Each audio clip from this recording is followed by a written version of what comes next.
An orphan rescued a wounded dog. The words echoed in Ellie's mind as she stared at the rain-soaked poster on the community bulletin board. Someone had scrawled the headline above a grainy black-and-white photo of a scraggly mutt, but the rest of the text was washed away, the paper soggy and disintegrating. Perhaps it was a plea for help. Perhaps a happy ending. She'd never know. But something about those words made her pause, made her breath catch in her throat as the cold November rain trickled down the back of her neck. It wasn't the actual dog in the photo that captivated her. It was the echo of herself in those words. Orphan, wounded, rescued. At 27, Ellie Morgan had long since aged out of the foster system, but orphan remained stitched into the fabric of her identity, invisible to others but always present beneath her skin. She turned away from the poster, tugging her threadbare coat tighter as the wind picked up. The small town of Millfield looked especially dreary today, the kind of penetrating gray that seeped into bones and souls alike. Her shift at the local library wouldn't start for another hour, but she needed the warmth. Mrs. Winters never minded when Ellie arrived early to huddle by the ancient radiator in the reference section, pretending to organize the card catalog while her fingers thawed. The universe, it seemed, had other plans for her route that morning. The sound was so faint she almost missed it beneath the patter of rain and the distant rumble of morning traffic. A whimper, barely audible, coming from the narrow alley between the bakery and the hardware store. Ellie paused, tilted her head. There it was again, a sound of such profound misery it made her chest tighten. "Hello?" she called softly, stepping into the alley. Water dripped from fire escapes overhead, forming puddles that reflected the dull gray sky. The smell of garbage and wet cardboard filled her nostrils as she picked her way deeper into the shadows. The whimpering grew more distinct, punctuated by a feeble scratching sound. Behind a stack of collapsed boxes, something moved. Ellie crouched, pushing aside the waterlogged cardboard. Her heart stumbled over a beat. A dog, or what was left of one, lay trembling in a nest of soaked newspaper. Its coat, which might have once been golden, was matted with mud and something darker that made Ellie's stomach clench. One of its back legs was twisted at an unnatural angle, ribs pressed against skin like piano keys. But it was the eyes that undid her, amber pools filled with equal parts terror and fading hope, the same expression Ellie had seen countless times in the bathroom mirrors of too many foster homes. "Oh, sweetheart," she whispered, her voice breaking. The dog tried to push itself up on its front paws, failing with a yelp that sliced through Ellie's composure. Without thinking, she shrugged off her coat, ignoring the cold that immediately bit through her thin sweater.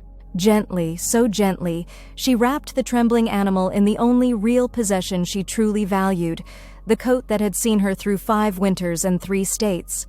"I've got you," she murmured, cradling the bundle against her chest. The dog was surprisingly light, all bones and matted fur, its breathing shallow and rapid against her heart. "I've got you now." Ellie had exactly $43.27 in her checking account to last until next Friday's paycheck. The veterinary clinic on Maple Street would consume all of that and more, but her feet carried her there without hesitation, her walk turning to a jog despite the rain. The bell above the clinic door jingled cheerfully, at odds with the desperation coursing through her veins. "Please," she said to the startled receptionist, water dripping from her hair onto the clean linoleum floor. "Please help." Doctor." Miller's hands were gentle but clinical as he examined the trembling bundle on the stainless steel table. His face, kind but weathered by years of delivering both miracles and heartbreak, gave nothing away as he assessed the damage. "Female, maybe 2 years old. Some kind of golden retriever mix," he murmured, more to himself than to Ellie, who stood with her arms wrapped tightly around her middle, shivering without her coat. "Dehydrated, malnourished. The leg is definitely broken, but that's not what concerns me most." He gestured to the dark patches in the dog's fur that Ellie had noticed earlier. "These are burns. Deliberate. Someone did this to her." His voice hardened at the edges. "There's also evidence of older injuries that healed poorly." Something cold and sharp twisted in Ellie's chest.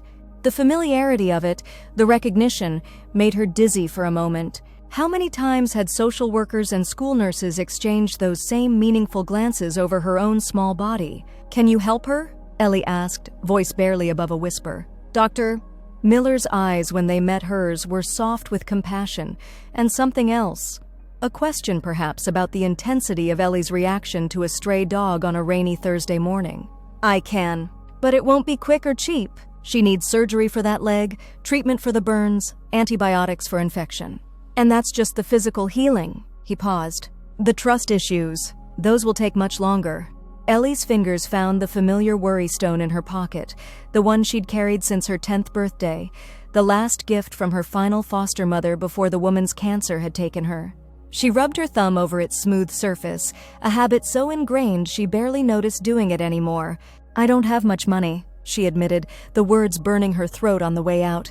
But I can pay weekly. I can work it off. Cleaning kennels, filing papers, anything. Are you planning to keep her? Doctor, Miller asked carefully. Because the shelter is always... No. The word came out sharper than she intended. Ellie softened her voice. No shelters. She's had enough of being unwanted. Something in Dr. Miller's expression shifted, a quiet recognition passing between them. He nodded once decisively. Let me talk to my wife. She handles the business side. We'll figure something out. Relief washed through Ellie so powerfully that her knees nearly buckled. Thank you, she whispered, reaching out to gently stroke one finger along the dog's muzzle. The animal's eyes, though clouded with pain, tracked her movement. Does she have a name? Doctor, Miller asked, preparing a syringe that would ease the dog's pain. Ellie thought of the poster, its ink running in the rain, the word that had caught her attention and held it, the word that had defined her for so long. Hope, she said softly. Her name is Hope. The apartment above Gino's Pizza was hardly bigger than a postage stamp. One room with a kitchenette in the corner, a bathroom barely large enough to turn around in, and a mattress on the floor beneath the window. But the rent was cheap, and Gino occasionally sent up day-old pizza when business was slow, which was more kindness than Ellie had found in many places.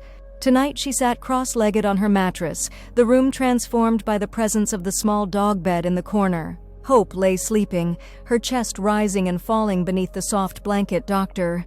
Miller had sent home with them. Her leg was set in a cast decorated with cheerful paw prints, courtesy of the vet's receptionist. A cone of shame circled her neck to prevent her from licking at her wounds. Dr. Miller's wife, a practical woman with kind eyes and a no-nonsense ponytail, had worked out a payment plan that would take Ellie 6 months to fulfill. She had also, with surprising intuition, offered Ellie a weekend job cleaning kennels and assisting with the boarding animals, starting immediately. We could use the help, Mrs. Miller had said, though Ellie suspected this wasn't entirely true. And it seems like you could use a break. A break. The concept was so foreign that Ellie had almost laughed. Life, in her experience, didn't offer breaks, only occasional pauses between difficulties. Now, watching the dog's sedated sleep, Ellie felt a strange sense of purpose settle over her. For the first time in years, someone needed her specifically. Not just any warm body to shelve books or scan barcodes, but her, Ellie Morgan. She had made a promise to this broken creature, and she intended to keep it. We'll be okay, she whispered to the sleeping dog. You and me. She reached for her notebook, a dollar store purchase filled with her precise handwriting. In it, she kept lists. Jobs applied for, apartments viewed, books read, things to be grateful for on days when gratitude felt impossible. Tonight she opened to a fresh page and wrote at the top, "Things Hope Needs."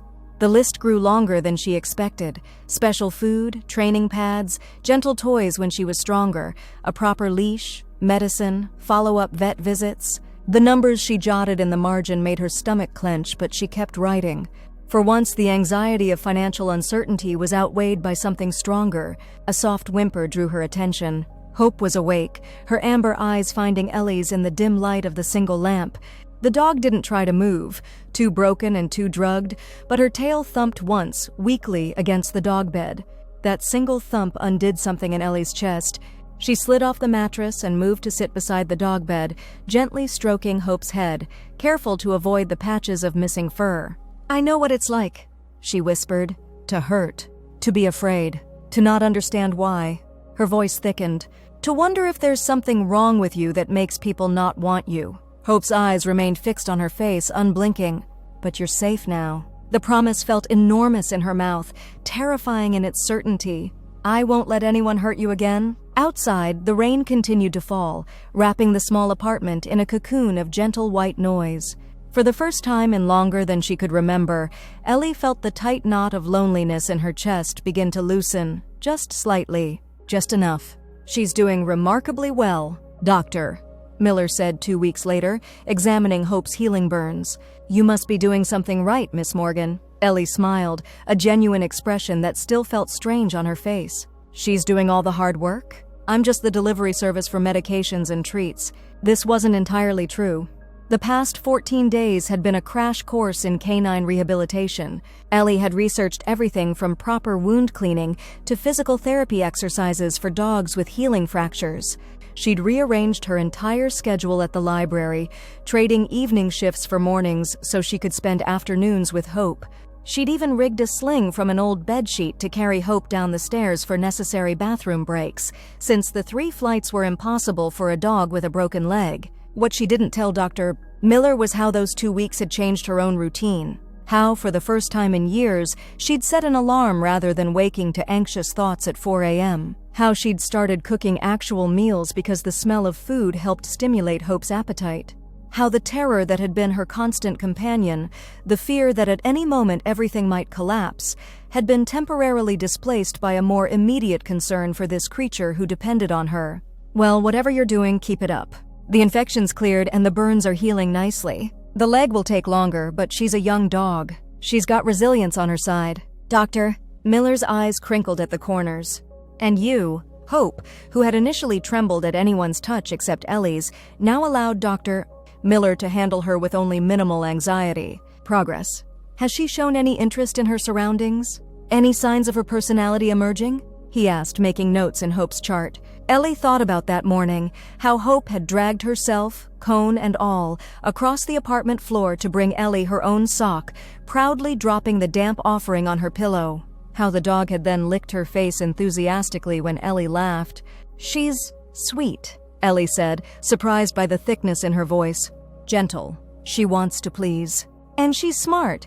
Figured out how to get the treat from the puzzle toy you recommended in about 10 minutes. Sounds like you've got yourself a special one." "Doctor," Miller said, scratching Hope behind the ears. "Now, about that microchip scan." "Right." Ellie nodded, her stomach clenching slightly. This was standard procedure, checking if Hope had been microchipped by previous owners. The thought of someone looking for Hope, someone who had allowed her to end up in that alley, made Ellie's pulse quicken with protective anger. But it had to be done. "Doctor." Miller ran the scanner over Hope's shoulders and neck, the device beeping methodically. When it suddenly emitted a different tone, Ellie's heart sank. "Well, there is a chip," he confirmed, his expression unreadable. "Let me check the registry." The minutes that followed seemed to stretch endlessly as he typed information into the computer. Ellie found herself clutching Hope's leash too tightly, her palms damp. She tried to prepare herself. If someone had reported Hope missing, if they had a legitimate claim. Doctor?" Miller's brow furrowed as he studied the screen.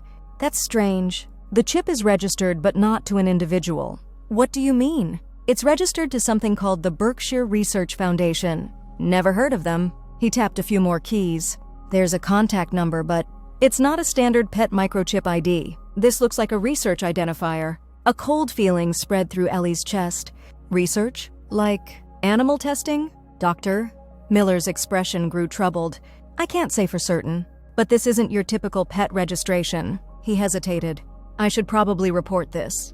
If she's escaped from a research facility?" "No." The word came out sharper than Ellie intended, and Hope pressed against her leg, sensing her tension. "I mean, can we just wait? See if anyone comes looking for her first?" She swallowed hard. "Please, Doctor." Miller studied her for a long moment, his ethical obligation visibly warring with his compassion. Finally, he sighed. "I'll make some inquiries about this foundation first." Discreetly. "But Ellie, if this is some kind of licensed research animal..." "They hurt her." Ellie's voice was barely audible. "Deliberately. You said so yourself." The vet's face softened.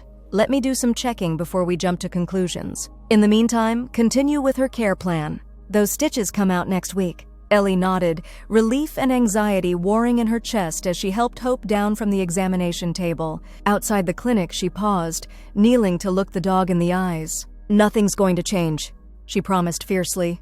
"You're staying with me?" Hope's tail wagged once, slowly, as if she understood exactly what was at stake. That night, Ellie couldn't sleep. She lay on her mattress, staring at the water stains on the ceiling while Hope snored softly from her bed in the corner. The cone had finally come off yesterday, and the dog seemed relieved to be able to turn her head properly again. The microchip revelation had unsettled something deep in Ellie's chest. Not just fear of losing hope, though that was certainly part of it. There was something else, a nagging sense that she was missing an important connection. With a sigh, she reached for her laptop, balancing it on her stomach. The ancient machine whirred and groaned as it came to life, the fan rattling like it might take flight. She opened a browser window and typed Berkshire Research Foundation. The results were surprisingly sparse. A bare-bones website mentioned advancing genetic research for medical applications, but provided little concrete information about what exactly they researched or how.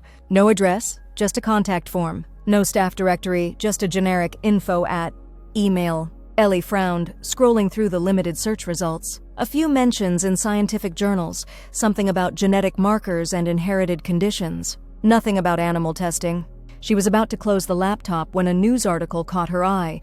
Fire at research facility claims 2 lives. Dated nearly 3 years ago, the article reported a late-night fire at a Berkshire Research Foundation laboratory about 60 miles north of Millfield. 2 researchers had died in the blaze. The cause was still under investigation, but authorities suspected an equipment malfunction. Almost as an afterthought, the article mentioned that research materials had been lost in the fire, with no specifics about what those materials might have been. Ellie sat up, suddenly wide awake. Could hope have been one of those research materials? But that was 3 years ago, and Dr. Miller had estimated Hope to be around 2 years old. The timeline didn't match. Still, the coincidence of a mysterious research foundation with a facility so close to where she'd found Hope, it tugged at her, a loose thread she couldn't help pulling.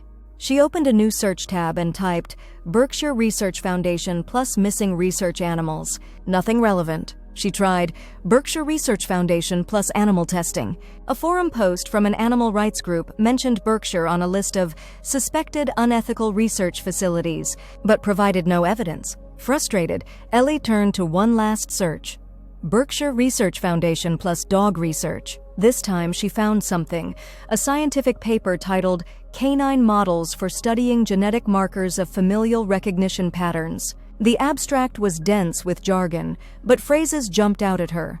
Genetic predisposition to recognize biological relatives, inherited olfactory markers, DNA-linked recognition responses. Ellie's hand trembled slightly as she scrolled down to see the authors. The lead researcher was Dr. Eleanor Berkshire. The paper was dated 5 years ago. Eleanor, like Ellie, short for the same name. It was a common enough name, she told herself. A coincidence. But combined with everything else, Hope whimpered in her sleep, her legs twitching as if she were running. Ellie closed the laptop, set it aside, and slid off the mattress to sit beside the dog's bed. Gently, she stroked Hope's head until the dream running stopped and the dog settled back into peaceful sleep. "What were they doing to you?" she whispered. "And why?" The questions followed her back to her mattress, where she finally drifted into uneasy sleep, dreams filled with fire and running, and a woman named Eleanor who had her eyes, her hands, her name. "This is beyond weird," Max said, pushing his glasses up his nose as he peered at the computer screen. Ellie had known Max since her first day at the library 3 years ago, when he'd shown her how to bypass the ancient catalog system's frequent crashes. As the library's IT person and resident conspiracy theory enthusiast, he was the natural person to turn to with her Berkshire Research Foundation questions. "I've tried every backdoor search I can think of," he continued, "and this place is like a ghost. Minimal digital footprint. Their website is basically a placeholder. No social media. Their tax filings are bare minimum." They were huddled in the library's staff room during Ellie's lunch break. On the floor beside her chair, Hope lay quietly, her golden coat beginning to shine again after weeks of proper nutrition and care. Dr. Miller had removed her cast the day before, replacing it with a smaller brace that allowed limited movement. The dog now followed Ellie everywhere, separation anxiety making her whine pitifully whenever Ellie moved out of sight. Mrs. Winters, the head librarian, had initially balked at having a dog in the library, but had melted when she saw Hope's soulful eyes and how carefully the dog navigated the stacks, never knocking books or making noise. Now she saved bits of her lunch for Hope and had even installed a water bowl by the reference desk. "But they exist, right?" Ellie pressed. "They're a real organization?" "Oh, they're real. Just very, very private." Mac clicked through several screens. Founded about 30 years ago by Dr. Robert Berkshire, geneticist. He died about 10 years back. The foundation is now run by his daughter, Dr. Eleanor Berkshire. There it was again. Eleanor. Ellie's heart thumped uncomfortably. What kind of research do they do exactly? She asked, trying to keep her voice casual. Mac shrugged. Official paperwork says genetic research for medical applications, which could mean pretty much anything. But get this, they receive substantial funding from the government. Classified contracts. Classified? Ellie frowned. For dog research? Maybe, maybe not. Could be they use animals for other types of research. Mac glanced at Hope, then lowered his voice. Look, Ellie, I don't want to freak you out, but these kinds of private research places with government contracts, they don't always follow standard protocols. If Hope came from there, she has their microchip. Ellie confirmed, her hand automatically going to Hope's head. The dog leaned into her touch. But I found her miles from their facility and in terrible condition. If they were experimenting on her, they might want her back, Mac finished grimly. The thought sent ice through Ellie's veins. In the weeks since she'd found Hope, the dog had become her anchor. Each small victory, the first wag of her tail, the first playful bark, the first time she'd slept through the night without whimpering, felt like Ellie's own. They were healing each other, step by small step. What should I do? She asked, hating the tremor in her voice. Mac considered this, tapping his fingers against the desk. Information is power. I'd want to know exactly what they were using her for before I did anything else. He hesitated. There's an address in their tax filings. It's a P.O. Box in Lakeside, about 30 miles from here. A P.O. Box doesn't help much. No, but Mac's eyes gleamed with the excitement of a mystery. The fire at their facility? That place was rebuilt. It's still operational according to county records. It's listed as Berkshire Agricultural Research, but the tax ID numbers match. It's about an hour's drive north of here, near Willowbrook. Ellie's lunch break was almost over, but she couldn't let this go. Can you send me the address? Mac studied her face. What are you planning, Ellie? She glanced down at Hope, who gazed back with complete trust. I don't know yet, but I need to understand what they were doing to her. And why she has the same chip as... She stopped herself. As what? Mac prompted. Ellie shook her head. Nothing. Just a weird feeling. She stood, collecting Hope's leash. Thanks for looking into this, Mac. I owe you one. Ellie, Mac called as she reached the door. She turned back. Be careful, okay? These research types, they don't like people asking questions. She nodded, her decision already forming. This Saturday, she had no shifts at either job. She would drive to Willowbrook and see this facility for herself, from a safe distance. Just reconnaissance. Just enough to understand what she was dealing with, just enough to protect Hope. The Berkshire Agricultural Research Facility looked nothing like what Ellie had imagined. No barbed wire fences or ominous warning signs. No armed guards. Just a cluster of modern buildings nestled among rolling farmland, with a discreet sign at the entrance to a well-maintained driveway. Ellie parked her ancient Honda along a public road about a quarter-mile away, where a hiking trail offered a legitimate reason for her presence. Hope sat in the passenger seat, her head tilted in confusion at their unfamiliar surroundings. You're staying here, girl, Ellie said firmly, scratching behind Hope's ears. I won't be long. She'd brought binoculars borrowed from the library's outdoor adventure kit, a well-meaning donation that rarely saw use in their urban branch. Now, she tucked them into her jacket pocket and started walking toward a small rise that would give her a better view of the facility. The November air was crisp and clear, the sky a brilliant blue that seemed at odds with her nervous mission. Birds called from the bare branches of trees. A perfectly ordinary day for what felt like an extraordinary risk. From her vantage point on the hill, Ellie raised the binoculars. The facility appeared quiet. A few cars in the parking lot, lights on in the main building. Nothing sinister, nothing that screamed secret animal testing. If anything, it reminded her of a small college campus. She was about to turn back, feeling both relieved and vaguely disappointed, when a door opened on the side of the main building. A woman emerged, her white lab coat bright against the brick facade.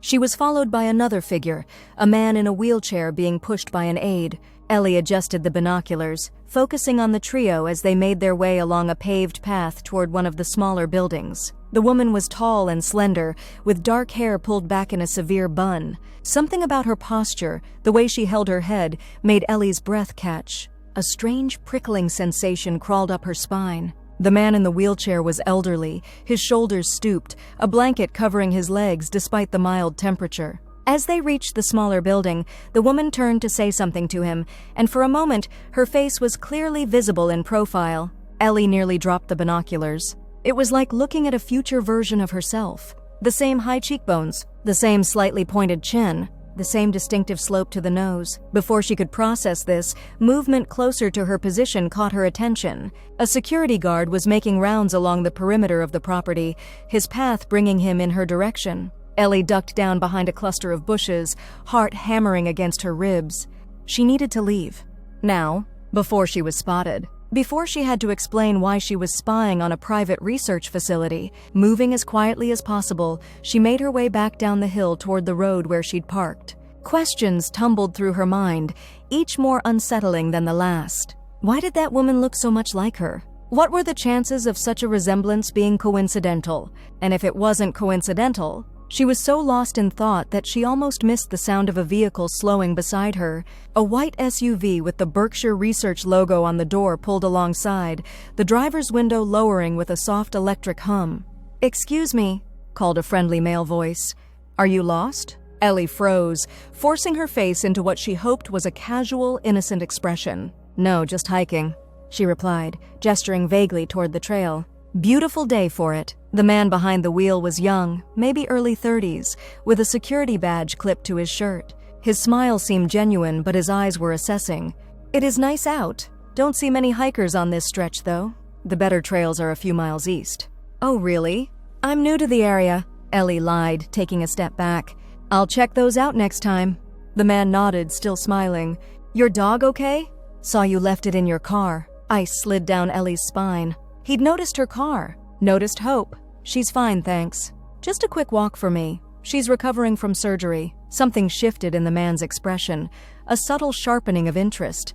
"What kind of dog?" "Just a mutt," Ellie said, taking another step back. "Listen, I should get going. Don't want to leave her too long."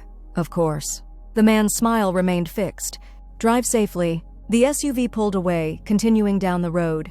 Ellie waited until it disappeared around a bend before breaking into a run toward her car.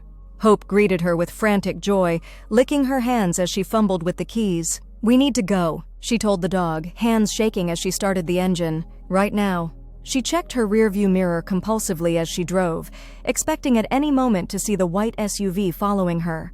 But the road behind remained empty all the way back to the highway, and gradually, her breathing steadied. Only when she was safely on the interstate, miles from the research facility, did she allow herself to consider what she'd seen. The woman with her face. The security guard's interest in Hope. The microchip with its research identification number. "What were they doing there?" she whispered to Hope, who had settled in the passenger seat, head on her paws. "And what do they have to do with us?" "United States." The word hung in the air, an acknowledgement of something Ellie had been feeling since that rainy day in the alley. That finding Hope hadn't been accident or coincidence, that they were connected by something deeper than circumstance. She needed more information, and there was one person who might have it. "I did some digging, like you asked." "Doctor," Miller said, his voice low even though they were alone in his office. It was Sunday morning before the clinic officially opened. Hope lay at Ellie's feet, her brace allowing her to walk short distances now, though she still tired easily. "And?" Ellie prompted when he hesitated. The veterinarian sighed, rubbing a hand over his stubbled chin. "And I'm not sure I should tell you what I found. It's complicated." "Please," Ellie said, leaning forward. "I need to know. I think—" She swallowed hard. "I think it might be connected to me somehow." "Doctor," Miller's eyebrows rose. "To you? How?" She hadn't told anyone about her visit to the facility, about the woman who looked so much like her. It sounded crazy even in her own head. Instead, she said, "Just a feeling." "Please, Doctor." "Miller, I need to know what they were doing to Hope." He studied her for a long moment, then nodded. "All right, but this doesn't leave this room." He reached into his desk drawer and pulled out a folder. "I have a colleague who used to work in research before switching to clinical practice. He still has connections. According to what he could find out, Berkshire Research Foundation has been conducting studies on genetic markers and inherited traits, specifically focusing on familial recognition patterns." "What does that mean exactly?" In simple terms, they're studying how relatives, particularly close blood relatives, recognize each other even without prior contact. There's some evidence that humans, like many animals, have genetic markers that allow us to identify our kin instinctively. Smells we don't consciously detect, subtle facial features we unconsciously process. Ellie thought of the poster that had caught her attention on that rainy day. An orphan rescued a wounded dog, and the inexplicable pull she had felt. And Hope? What was her role in this? Doctor, Miller hesitated again. Dogs have a sense of smell thousands of times more sensitive than humans. The research was using specially bred dogs to detect these familial markers, training them to identify blood relatives who had never met. The implications hit Ellie like a physical blow. They were, what? Training Hope to find someone's relatives? Not exactly. Doctor. Miller opened the folder, revealing a printout with Hope's microchip number at the top. According to this, subject K9247, Hope, was part of an experimental group bred specifically for enhanced olfactory sensitivity to genetic markers. They were working on a project for the military, supposedly to help identify remains of fallen soldiers or find separated family members in disaster zones. That doesn't explain the burns, Ellie said, her voice hardening. The injuries. No, it doesn't. Doctor? Miller's expression darkened. My colleague suggested that after the fire 3 years ago, the Foundation's research took a different direction under Dr. Eleanor Berkshire's leadership. More aggressive timelines, less oversight. Some staff left in protest. Eleanor Berkshire. Hearing the name spoken aloud sent a shiver through Ellie. The fire that killed 2 researchers? Doctor? Miller nodded. You've been doing your own research, I see. A little, Ellie admitted. But there wasn't much to find. There wouldn't be. Berkshire keeps a low profile. He tapped the folder. What's strange is Hope's age. According to these records, this breeding program started nearly 3 decades ago. Hope is from a much more recent generation of the program, but she's connected to the original research in some way. 3 decades, around the time Ellie would have been born. Dr. Miller, she said slowly, if these dogs were trained to find family members, is it possible Hope found me because I'm connected to someone at Berkshire? The veterinarian's eyebrows rose. That's quite a leap, Ellie. Is it? I found her miles from their facility, severely injured. What if she escaped? What if she was looking for someone? The words sounded absurd as they left her mouth, but the certainty in her chest only grew stronger. The woman who runs the foundation now, Eleanor Berkshire, do you know how old she is? I couldn't say exactly. 50s, maybe? My colleague mentioned she took over after her father died about 10 years ago. He frowned. Ellie, what's this about? She couldn't bring herself to articulate the wild theory forming in her mind. Instead, she asked, does your colleague have a photo of her? Of Dr. Berkshire? Doctor? Miller's frown deepened. Not that he shared with me. Look, Ellie, I understand you've formed a bond with Hope, but I'm concerned about the direction your thoughts are taking. The most likely explanation is that Hope was a research animal who was mistreated and either escaped or was abandoned when she no longer served their purposes. It was the rational explanation, the one that didn't involve long-buried secrets and impossible coincidences. But it didn't explain the woman with Ellie's face, or the strange pull she'd felt toward that soggy poster, or the immediate connection with a wounded animal she should have simply reported to animal control. You're right, she said, not believing it for a second. I'm overthinking things. Doctor. Miller seemed relieved by her apparent acceptance. Hope is thriving in your care. That's what matters now. Whatever her past, you're giving her a future. Ellie nodded, but her mind was already racing ahead, planning her next steps. If Dr. Miller wouldn't help her pursue this, she would find another way. The connection between Hope, the Berkshire Research Foundation, and herself was too strong to ignore. As if sensing her determination, Hope pressed closer against her leg, her warmth a reminder of why this mattered so much. This wasn't just about satisfying curiosity. It was about understanding why she had spent 27 years feeling like a puzzle with missing pieces. Thank you for the information, she said, standing to leave. It helps to know what she's been through. Doctor. Miller walked them to the door, his expression still concerned. Be careful, Ellie. Some questions are better left unanswered.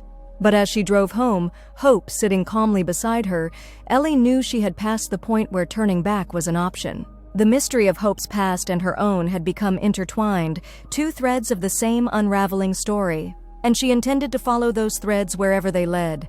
The email arrived 3 days later, while Ellie was cataloging new arrivals at the library. The subject line was innocuous, regarding found property.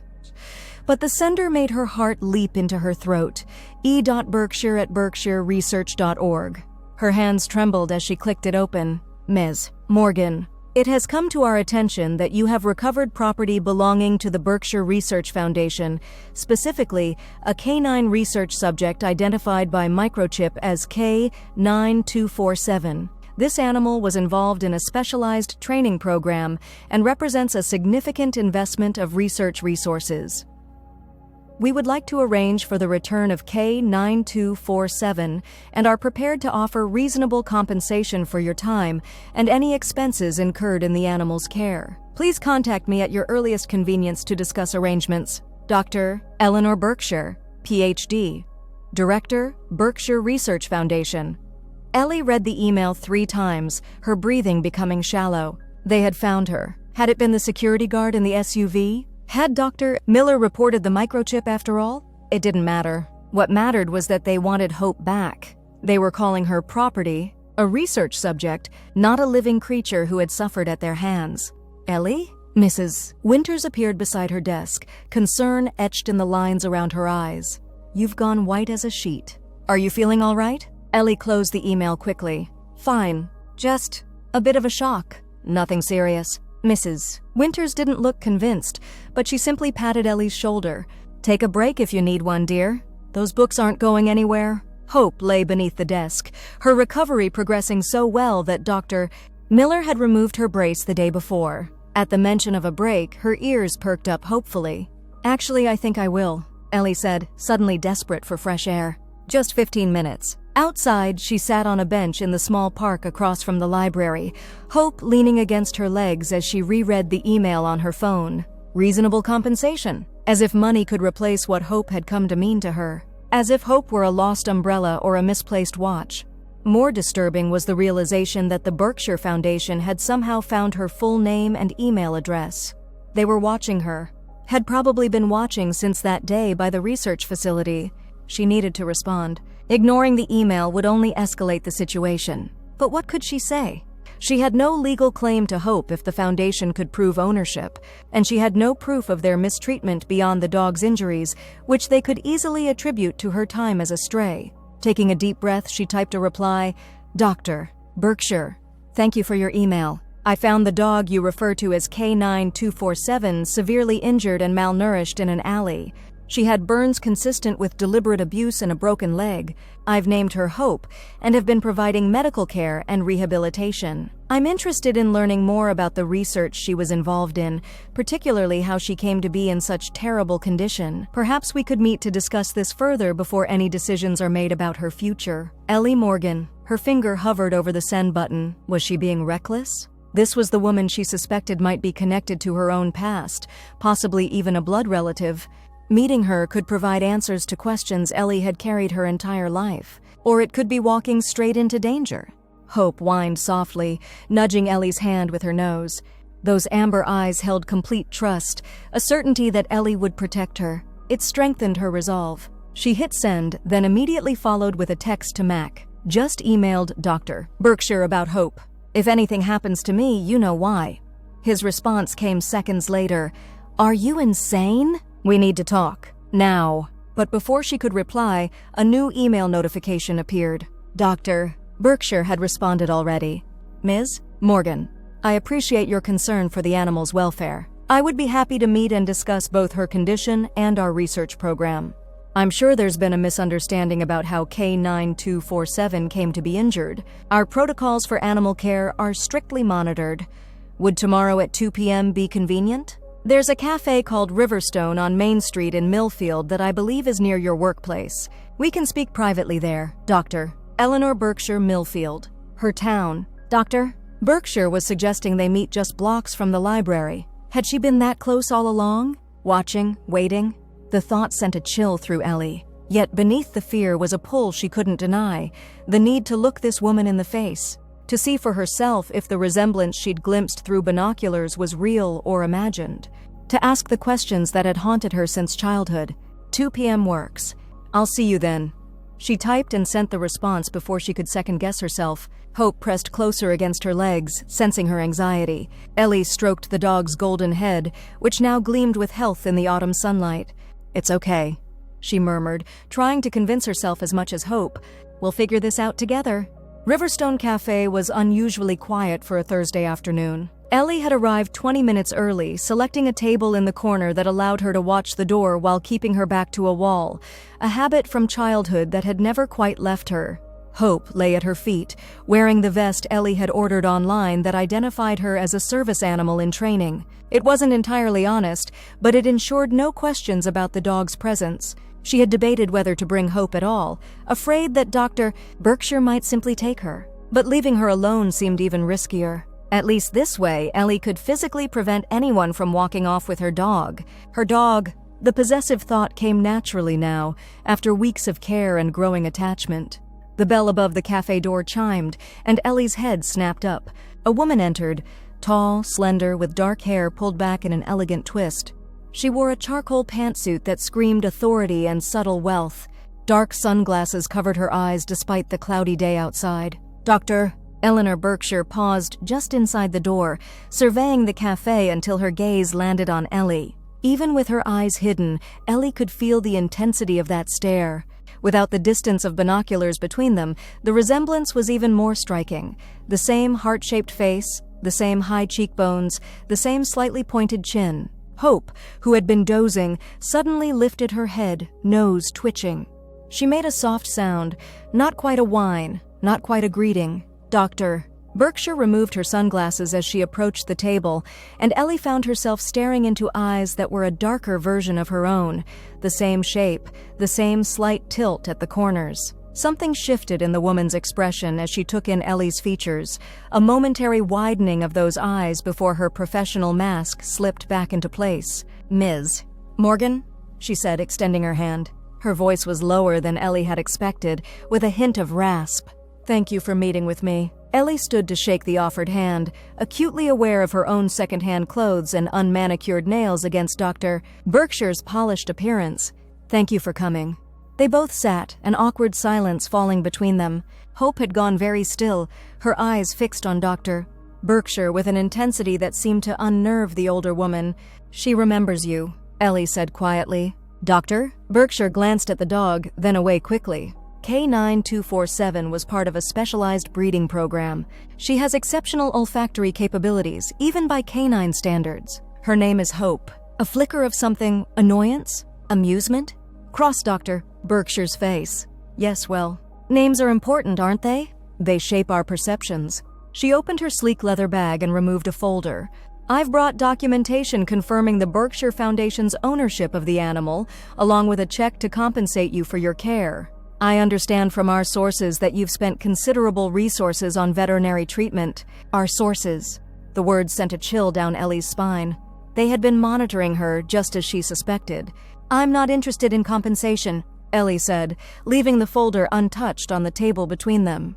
"I want to know how Hope ended up in that alley with burns and a broken leg. I want to know what kind of research requires torturing an animal." "Doctor?" Berkshire's expression hardened.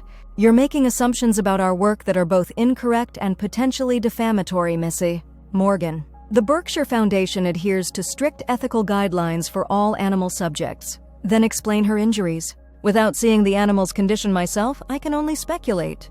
But it's entirely possible that K924, that Hope was stolen from our facility by animal rights activists. Such groups have targeted research facilities before, often with no understanding of the work being done or how to properly care for specialized research animals." It was plausible enough, but something in Dr. Berkshire's too smooth delivery made Ellie doubt every word. "And the microchip? It's not a standard pet registration chip. Our research animals require specialized tracking." Dr. Berkshire's eyes flicked to Hope again, this time lingering. "She's recovered well. Your veterinarian did good work." "Doctor, Miller said she had evidence of older injuries, healed fractures, burns that predated the ones I found her with." Ellie leaned forward. "That suggests a pattern of abuse, not a one-time incident with activists." For the first time, Dr. Berkshire seemed caught off guard. She recovered quickly, her face settling into professional concern. "If that's true, it's deeply disturbing and contrary to our protocols. I'd need to investigate internally. She paused, studying Ellie's face with an intensity that felt almost invasive. You seem extraordinarily invested in this animal, Ms. Morgan. May I ask why? The question hung between them, loaded with unspoken implications. Ellie chose her words carefully. I know what it's like to be unwanted, to be treated as something less than human. The admission cost her, but she forced herself to continue. I grew up in foster care. No family, no roots. When I found Hope, I recognized something in her. That same brokenness. And the need to be whole again. Doctor. Berkshire's composure slipped, just for an instant, a flash of what might have been pain crossing her features before she controlled it. Foster care, she repeated softly. For how long? My whole childhood. I was abandoned as an infant. No information about my birth parents in my file, just a birthday and a first name. Eleanor. Doctor, Berkshire said, not a question but a statement. Ellie's breath caught. How did you... A guess. The woman's voice had changed, become softer, less certain. Your email signature. E. Morgan. Eleanor is not uncommon, but her eyes told a different story. Wide, almost frightened, fixed on Ellie's face as if searching for something she both hoped and feared to find. Hope chose that moment to stand. Her recovery advanced enough that she could move without pain. She stepped toward Doctor. Berkshire, nose working overtime, and before Ellie could stop her, placed her head directly on the woman's knee. Doctor? Berkshire went absolutely still. What is she doing? She whispered. Recognizing you, Ellie said, the pieces falling into place with dizzying speed. That's what your research was really about, wasn't it? Using dogs to track genetic relatives, to find family connections. Her heart pounded so hard she could barely hear her own words. To find children who had been lost. I don't know what you're implying, Doctor, Berkshire said, but her voice shook slightly and she made no move to push Hope away. I think you do. Ellie pulled her wallet from her pocket and removed a worn photograph, the only link to her past, included in the sparse file that had followed her through the foster system. A hospital photo of a newborn, a generic card with baby girl Eleanor, written in faded ink. She placed it on the table. I was born on October 17th, 27 years ago, at Mercy Hospital in Lakeside, the same town where the Berkshire Foundation has its P.O. Box. Doctor. Berkshire stared at the photo, all pretense of professional detachment vanishing. Her hand trembled as she reached for it, stopping just short of touching the faded image. It's not possible, she whispered, but there was no conviction in her denial. You can't be your daughter? Ellie finished for her, the word feeling strange and monumental on her tongue. Is that why Hope found me? Because she was trained to recognize genetic markers? To find your family? Doctor? Berkshire's eyes filled with tears. She blinked them away quickly, composure reasserting itself with visible effort. This is not the place for this conversation. Then where? Ellie demanded, her voice rising despite her effort to stay calm. Because I've spent my entire life not knowing where I came from or why I was abandoned. If you have answers, I do. The admission seemed dragged from Doctor, Berkshire's lips against her will. But they're complicated. Dangerous even. She glanced around the cafe, suddenly appearing vulnerable in a way that transformed her face, making the resemblance to Ellie even more striking. We can't talk here? There are people who would be very interested in this conversation. The cryptic warning sent a chill through Ellie. What people? What are you afraid of? Instead of answering, Doctor, Berkshire pulled a business card from her bag and wrote something on the back. She slid it across the table. My personal address. Come tonight after dark. Alone. Her eyes fell to Hope. Bring her. She's part of this too. She stood abruptly, leaving the folder with the ownership documents and check untouched. 10 o'clock. Use the back entrance. Before Ellie could respond, the woman walked swiftly toward the door, sunglasses already back in place, shoulders squared against whatever invisible threat had rattled her so badly. Hope whined, watching Dr. Berkshire's retreat with evident distress. It's okay, Ellie murmured, stroking the dog's head while her mind raced. We'll see her again tonight. She turned over the business card. On the back, in elegant handwriting, was an address in an affluent neighborhood on the outskirts of Millfield, less than 20 minutes from Ellie's apartment. Dr. Berkshire had been this close all along. The front of the card was simple, white with black text. Dr. Eleanor Berkshire, Ph.D. Director, Berkshire Research Foundation, Finding What Was Lost. The tagline hit Ellie like a physical blow. Finding what was lost. Not genetics research or medical applications, but finding people, family, her. Hope pressed against her leg, a warm, solid presence grounding her in reality, while her thoughts spun into incredible territories. The dog had found her for a reason, had recognized something in her scent, her genetic makeup, had perhaps even been trained specifically to find her. But why? What possible reason could Eleanor Berkshire have for searching for a daughter she had given up 27 years ago? And why use dogs instead of the many simpler methods available in the digital age?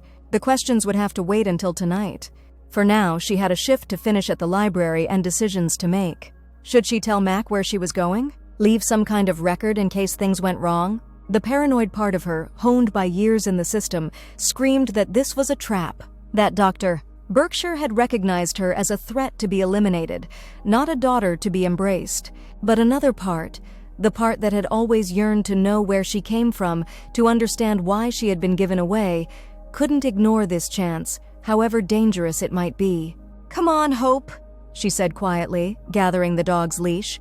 "We have work to finish before tonight." Hope followed willingly, but her gaze lingered on the door through which Dr. Berkshire had disappeared, as if she understood exactly how much hung in the balance. The house was exactly what Ellie would have expected from someone of Dr. Berkshire's apparent status, a sprawling modern structure set back from the road, surrounded by carefully landscaped grounds that offered privacy without appearing fortress-like. Security lights illuminated the elegant facade, but the back of the property, where Ellie now stood nervously checking the address for the third time, was shrouded in strategic darkness. Hope seemed unusually alert beside her, nose working overtime, body quivering with what might have been recognition or anxiety.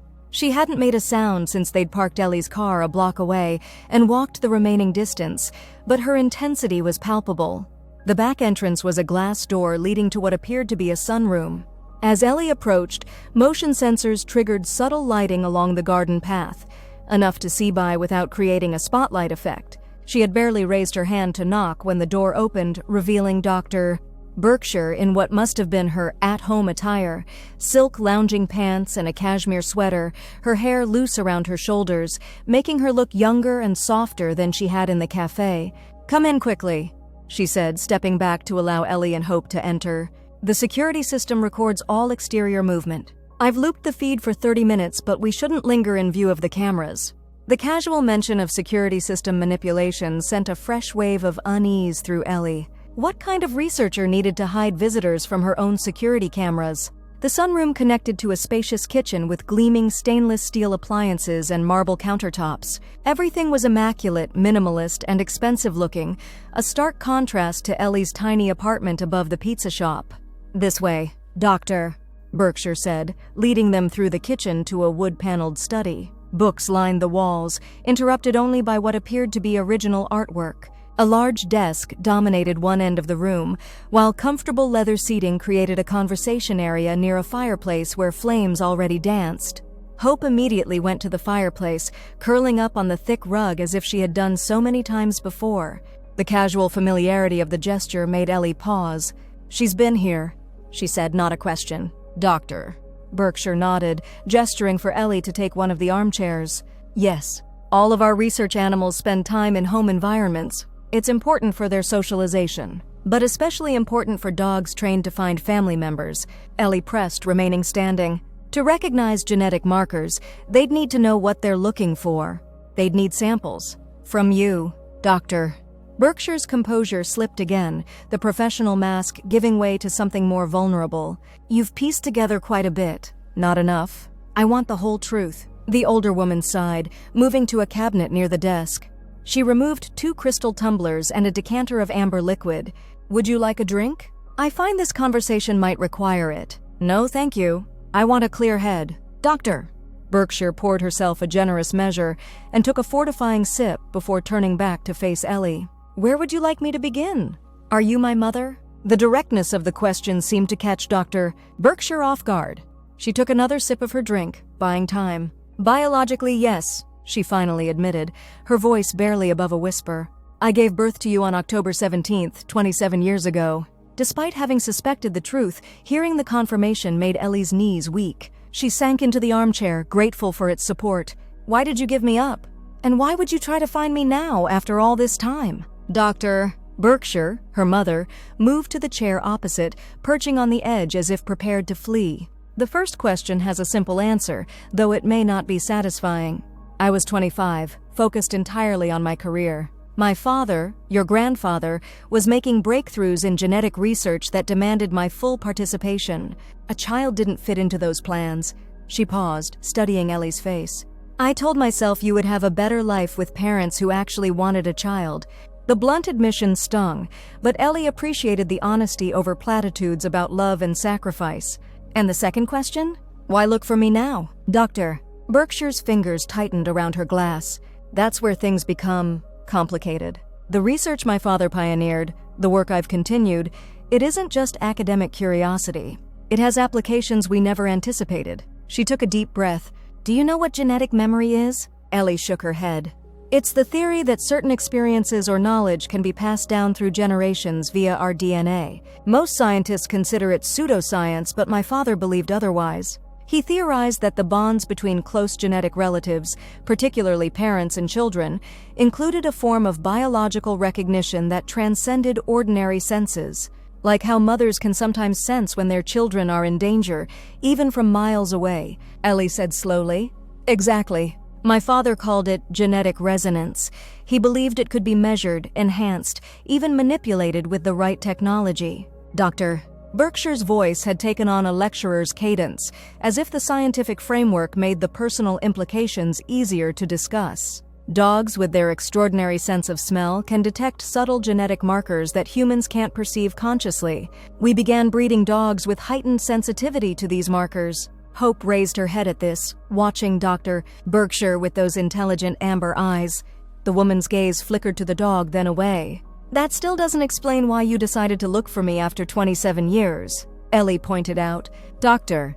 Berkshire set her glass down carefully. 3 years ago, there was a fire at our main research facility. 2 of our scientists died. Both had been working on a classified project for the Department of Defense. I read about that online. What you couldn't have read was that they died protecting their research. Research that the government has been very eager to acquire. Her voice dropped lower. They were developing a way to use genetic resonance to track individuals across any distance, a targeting system that would work regardless of how a person disguised themselves or where they hid, as long as the tracker had access to genetic material from a close relative. The implications dawned on Ellie slowly, horror rising with her understanding. A biological weapon that could target specific families? Or specific ethnic groups?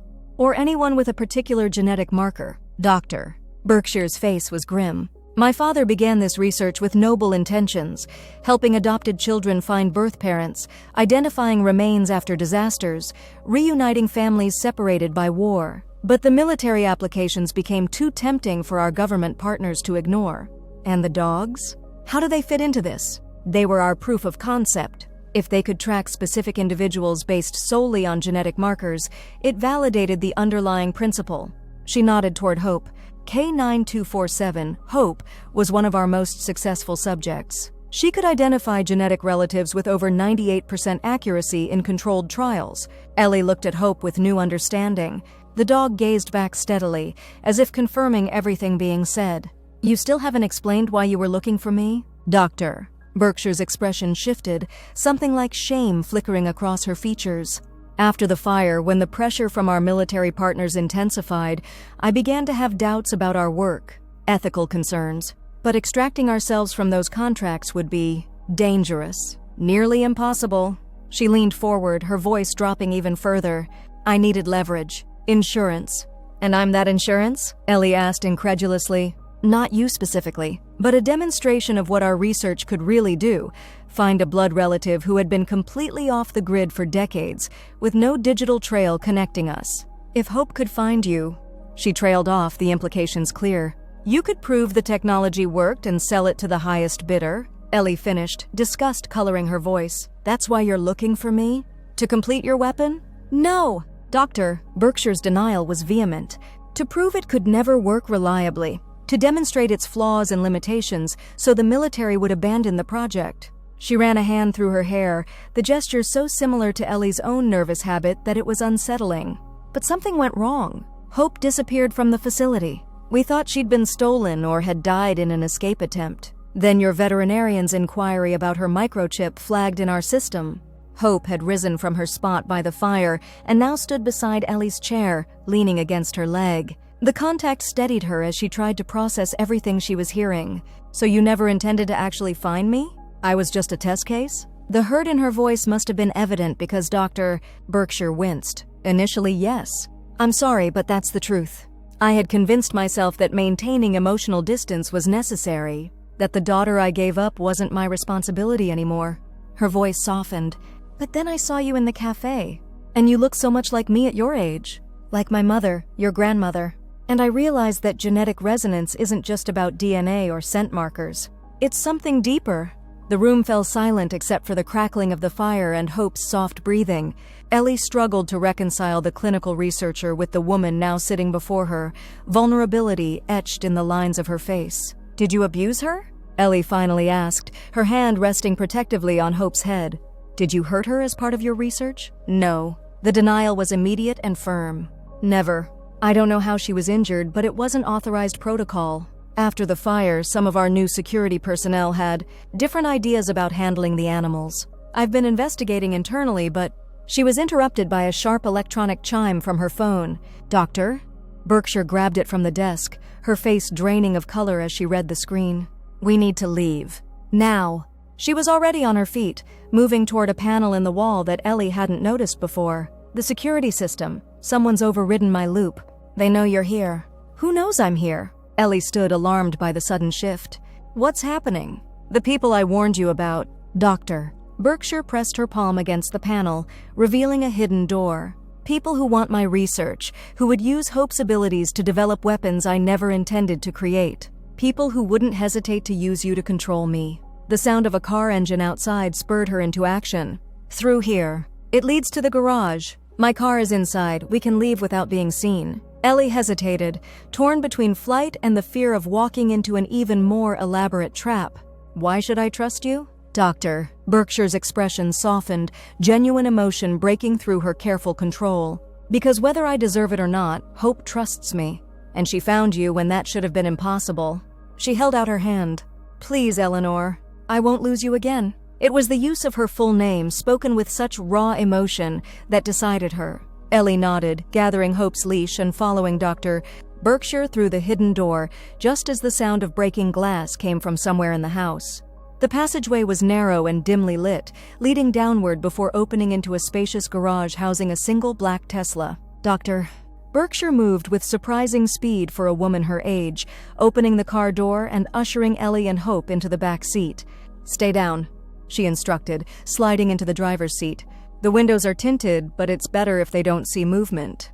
The garage door opened silently, revealing a side driveway separate from the main entrance where headlights were now visible. Doctor! Berkshire eased the car forward, lights off, using only the electric motor's silent propulsion. Who are these people? Ellie asked, her arm wrapped around Hope, who seemed remarkably calm despite the chaos. Government agents? Some of them, yes. Others are private contractors. People who see profit in weapons development. Doctor. Berkshire's voice was tight as she navigated the dark driveway. I've been playing a dangerous game, trying to sabotage the research from within while maintaining the appearance of cooperation. They reached the road and Dr.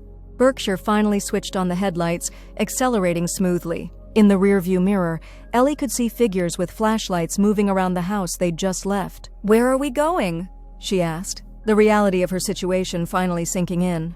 She had just fled her apartment, her jobs, her entire life, with a woman she had met only hours ago, a woman who claimed to be her mother, but had also admitted to using her as a research subject. Somewhere safe, a place they don't know about. Doctor. Berkshire's eyes met hers briefly in the rearview mirror.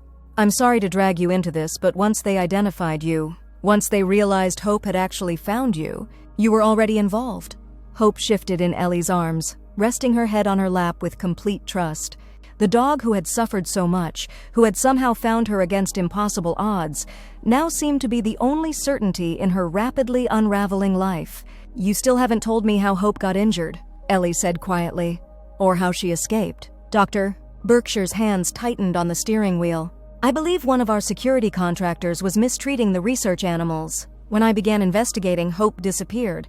I think," her voice caught, "I think she was deliberately released, injured as she was, to die, to eliminate evidence. But she didn't die. She found me instead." "Yes, Doctor?" Berkshire's voice softened with wonder. "Out of an entire city she found you. Genetic resonance, perhaps, or something science can't fully explain."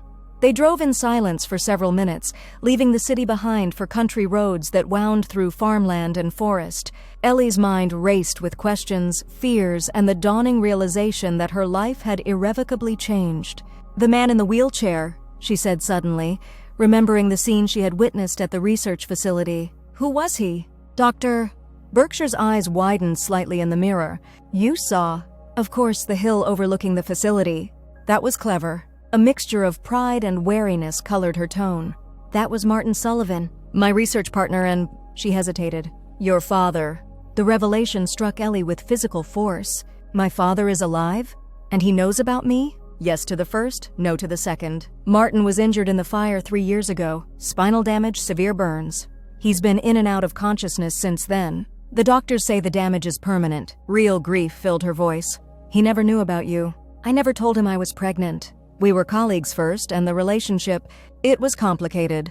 By the time I realized I was expecting, things had ended between us." Hope whined softly, reacting to the emotion in Dr. Berkshire's voice. "Does he know now?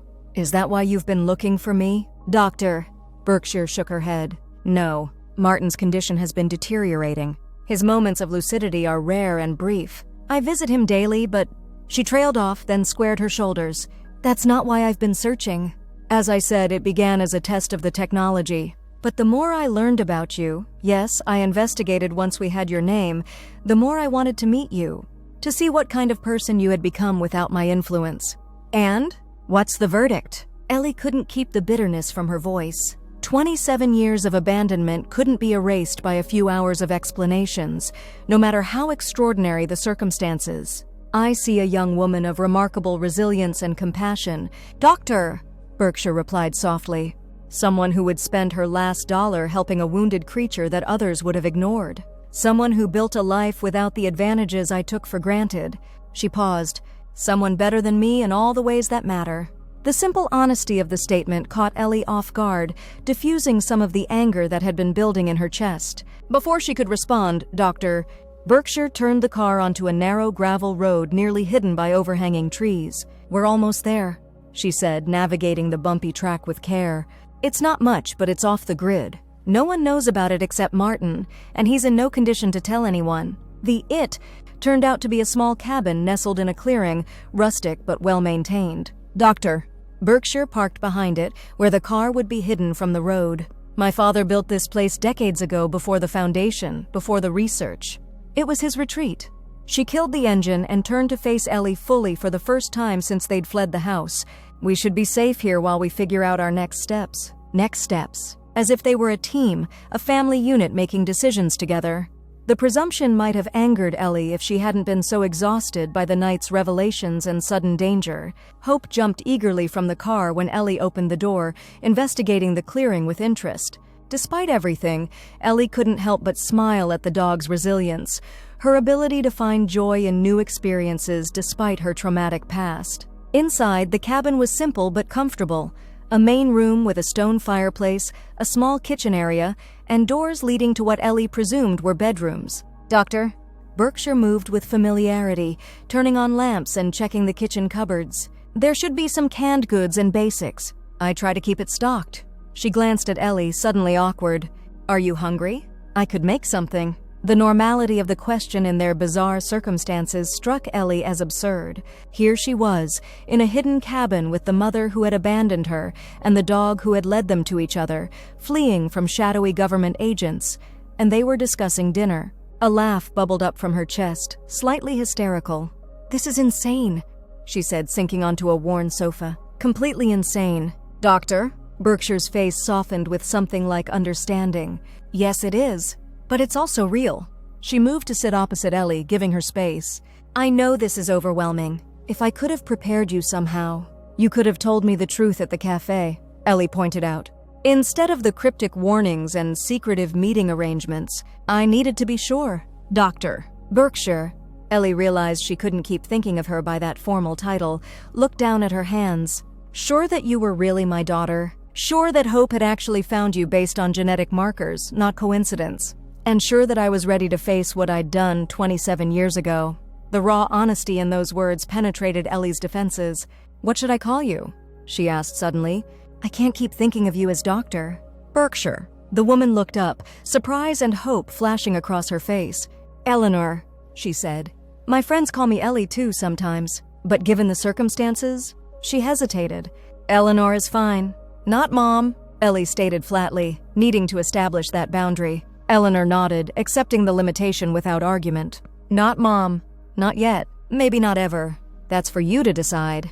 Hope, who had been exploring the cabin, returned to Ellie's side and placed her head on her knee, a gesture of comfort that had become familiar over their weeks together. But then, to Ellie's surprise, the dog moved to Eleanor, repeating the gesture. She's connecting us, Eleanor said softly, tentatively stroking Hope's golden head. That's what the research was supposed to be about originally. Healing broken families, finding lost connections, her voice caught, before the military applications became the priority. And now? What happens now that Hope has found me? Do those people give up?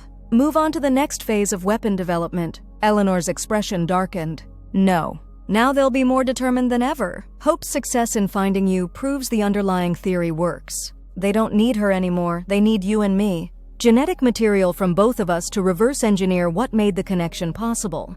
The clinical description sent a chill through Ellie. So we're not people to them. We're research subjects. Like Hope was. Yes, Eleanor met her gaze steadily. Which is why we need a plan. A way to ensure they can't use our research for what they intend. We? Ellie raised an eyebrow. I didn't sign up for any of this. A month ago, I was just a librarian with too many shifts and not enough savings. Now I'm, a fugitive from secret government contractors? Eleanor didn't flinch from the accusation in Ellie's tone. I know, and I'm sorry. If I could undo what I've set in motion... She trailed off, then squared her shoulders. But I can't. All I can do is try to protect you now. And Hope? And Hope, Eleanor agreed, looking down at the dog who had settled between them like a bridge across 27 years of absence. She's the key to all of this in more ways than one.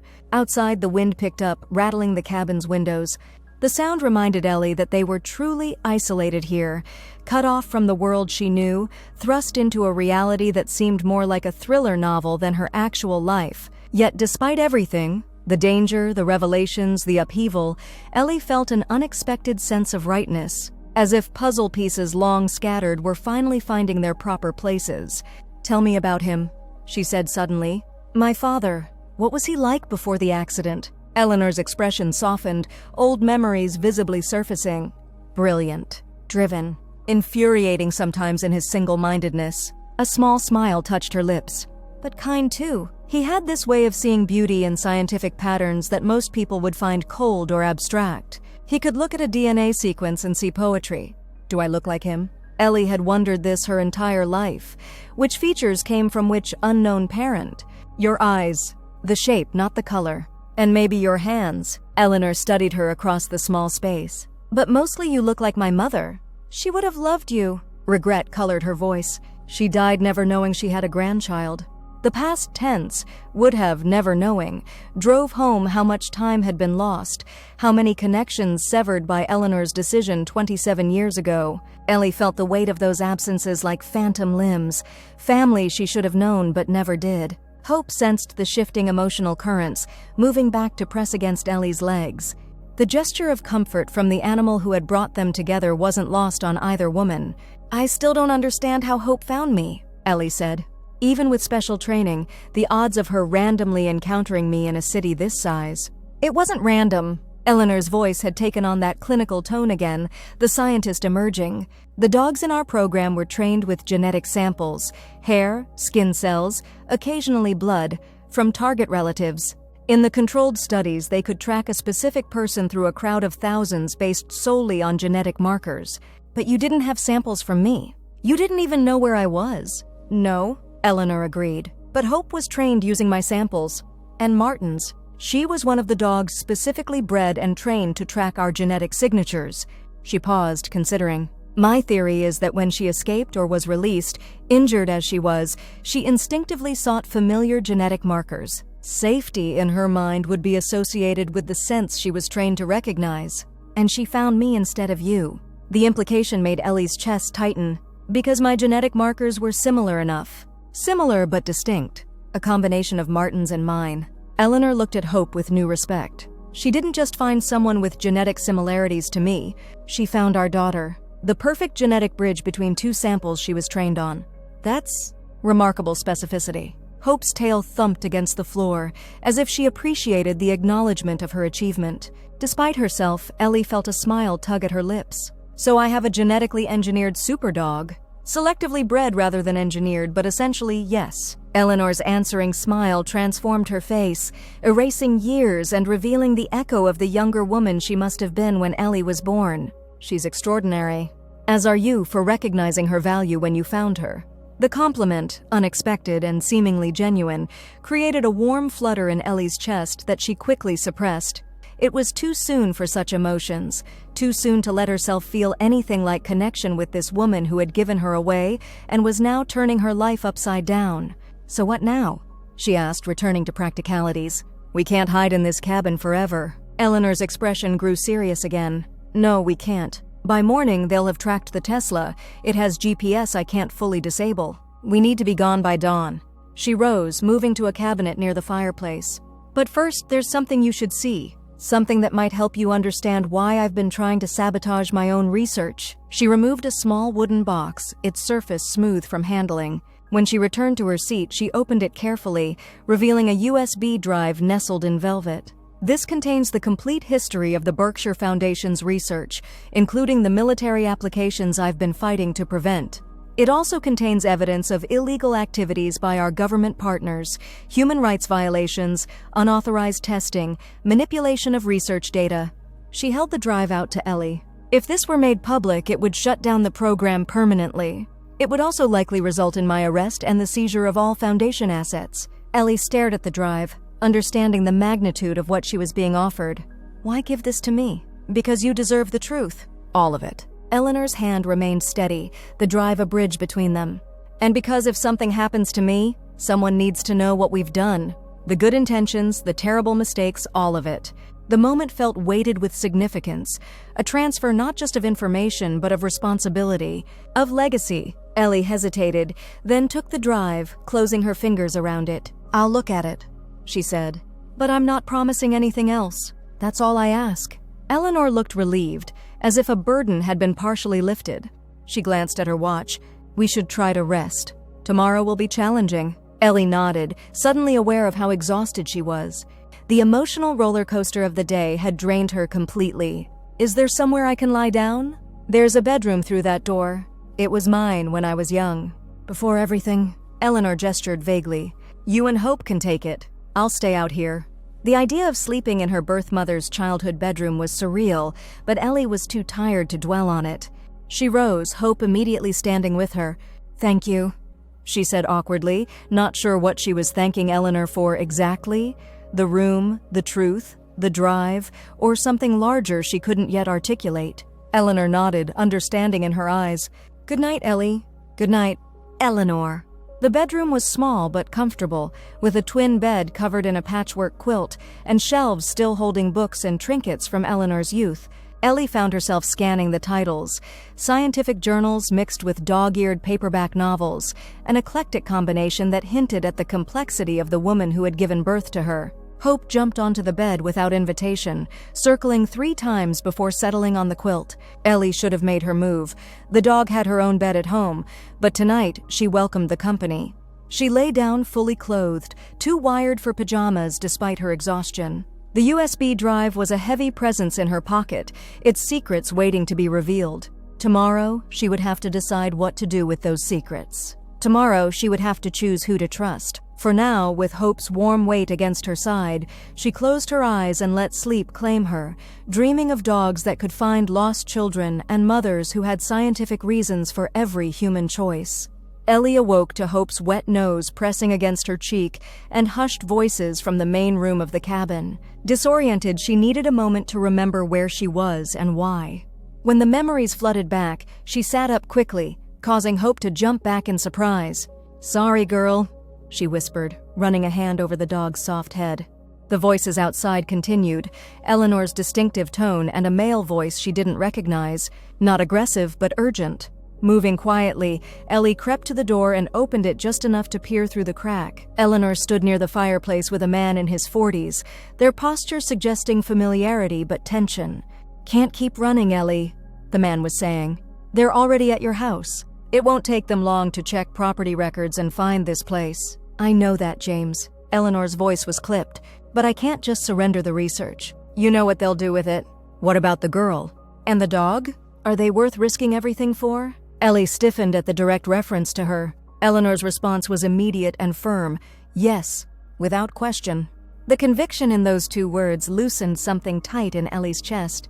Whatever else Eleanor might be, scientist, researcher, absent mother, in this moment, she was a protector. "Then we need to move fast." The man, James, checked his watch. "The safe house in Lakeside is still secure. If we leave now, we can be there by noon." "Not we," Eleanor corrected. "Them. You need to take Ellie and Hope to the safe house. I'm going back to the facility." "That's suicide, Ellie. They'll detain you the moment you show your face. Not if I give them what they think they want." Eleanor moved to the kitchen, retrieving something from a drawer. "I've prepared a modified version of the research data. Enough real information to be convincing, with subtle flaws that will render any applications useless. If I offer it as a surrender, they'll focus on me while you get Ellie and Hope to safety." Ellie pushed the door open fully, causing both adults to turn toward her. "I'm not going anywhere without understanding what's happening," she said firmly, Hope a solid presence beside her. "And I'm definitely not going with a stranger." The man, James, had the grace to look chagrined. "James Chen?" He introduced himself with a slight nod. "I've worked with your mother for 15 years. I'm one of the few people who knows about you." "He's my most trusted colleague," Eleanor added, "and one of the only people at the Foundation who shares my concerns about the military applications of our work." Ellie crossed her arms. "That doesn't change the fact that I'm not being shuffled off to another location without having a say in the matter." A smile touched Eleanor's lips, pride perhaps at her daughter's assertiveness. "You're right. I apologize for discussing plans without consulting you." She gestured to the small dining table. "Let's talk properly. Coffee? I've made a pot." The mundane offer again struck Ellie as bizarre given their circumstances, but she nodded, moving to the table. Hope followed, settling at her feet but keeping watchful eyes on James, who maintained a respectful distance. Over steaming mugs of coffee, Eleanor and James outlined the situation, and it was worse than Ellie had imagined. The government team tasked with weaponizing our research is led by a man named Vance Carter, James explained. He's technically Department of Defense, but he operates with minimal oversight. When the fire destroyed part of our facility 3 years ago, he became insistent about accelerating the program. He's the reason for the change in animal treatment protocols, Eleanor added, her expression darkening. The reason Hope and others suffered. He brought in his own security personnel, people who didn't share our ethical standards for animal care. And you just allowed that? Ellie couldn't keep the accusation from her voice. Eleanor flinched but didn't look away. I tried to fight it through proper channels. Filed complaints, documented violations, but the Foundation's government contracts give them significant leverage. When I realized I couldn't stop them openly, I began working to undermine the research from within, introducing subtle errors in data, losing key samples, restricting access to the most promising research animals. Like Hope, Ellie guessed. Yes, Hope was special. Her success rate in tracking genetic markers was unprecedented. I kept her in my personal research area, away from Carter's team, but somehow they gained access while I was away at a conference. When I returned, her voice faltered. She was gone, James finished, his expression grim, and several other high-performing dogs as well. We suspected they had been moved to a black site facility for more intensive training. We never imagined one would escape and actually find... He looked at Ellie with open wonder. It's remarkable, really. The odds against it are astronomical. Unless it wasn't just genetics, Eleanor said softly. Unless there really is something to the connection between blood relatives that transcends conventional science, the thing my father was trying to prove all along. The idea hung in the air between them, a blend of scientific hypothesis and something almost mystical. Hope, as if sensing she was the topic of conversation, placed her head on Ellie's knee, those amber eyes seemingly wise beyond animal comprehension. "So what's the plan?" Ellie asked, breaking the moment of reflection. "And don't tell me it's to ship me off to a safe house while Eleanor sacrifices herself." "That's not happening." James and Eleanor exchanged glances. "We need to expose Carter's operation," James said. "The research itself isn't classified, but what they're planning to do with it is. If we can get proof to the right people—" "The USB drive?" Ellie interrupted, pulling it from her pocket. "Eleanor gave me this last night. She said it contains evidence." James's eyes widened. "You made a copy? When?" "After the fire," Eleanor replied. "I knew then that things were heading in a dangerous direction. I've been updating it periodically, documenting everything." She turned to Ellie. "That's why I was trying to find you. Not just to see you, but to get this information to someone outside the Foundation's reach. Someone they wouldn't suspect.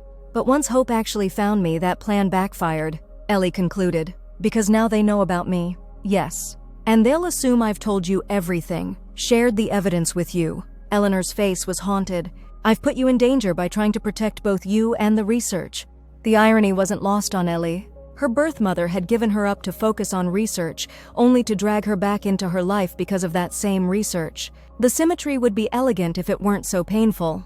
"So we need a new plan," she said firmly. "One that doesn't involve separating." Hope suddenly lifted her head, ears perked forward. A moment later, Ellie heard what had alerted the dog, the distant sound of vehicles on the gravel road. "They've found us," James said, moving quickly to the window. "Two SUVs coming fast." Eleanor was already in motion, gathering papers from the table. "The back trail, through the woods. It leads to the lake. There's a boathouse with an old motorboat. If we can reach it." The sound of car doors slamming cut her off. They were out of time. "The bedroom," James urged. "There's a trap door under the rug.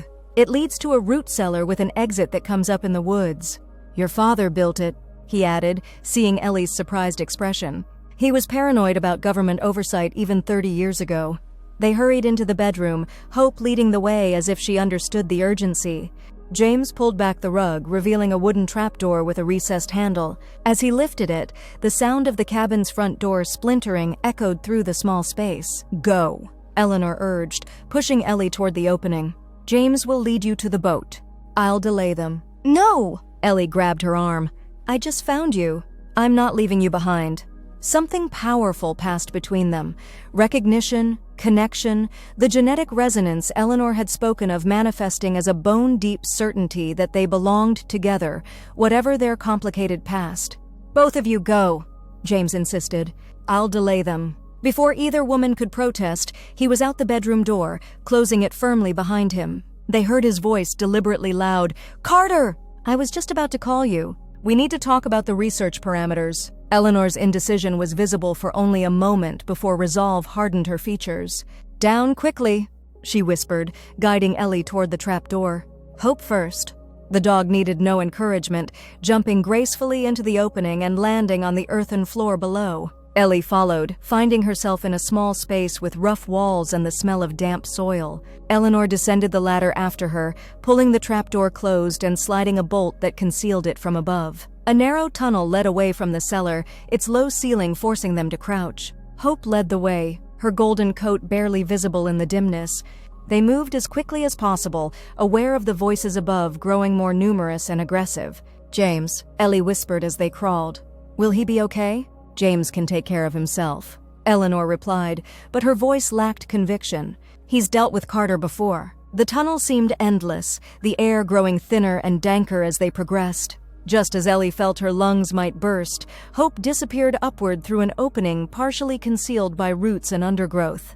They emerged in the woods about 100 yards from the cabin, hidden from view by dense foliage. In the distance, Ellie could see the glint of water, the lake Eleanor had mentioned. "This way," Eleanor whispered, setting off at a brisk pace through the trees, Hope trotting confidently ahead as if she knew the route. They had covered perhaps half the distance to the lake when the sound of pursuit reached them.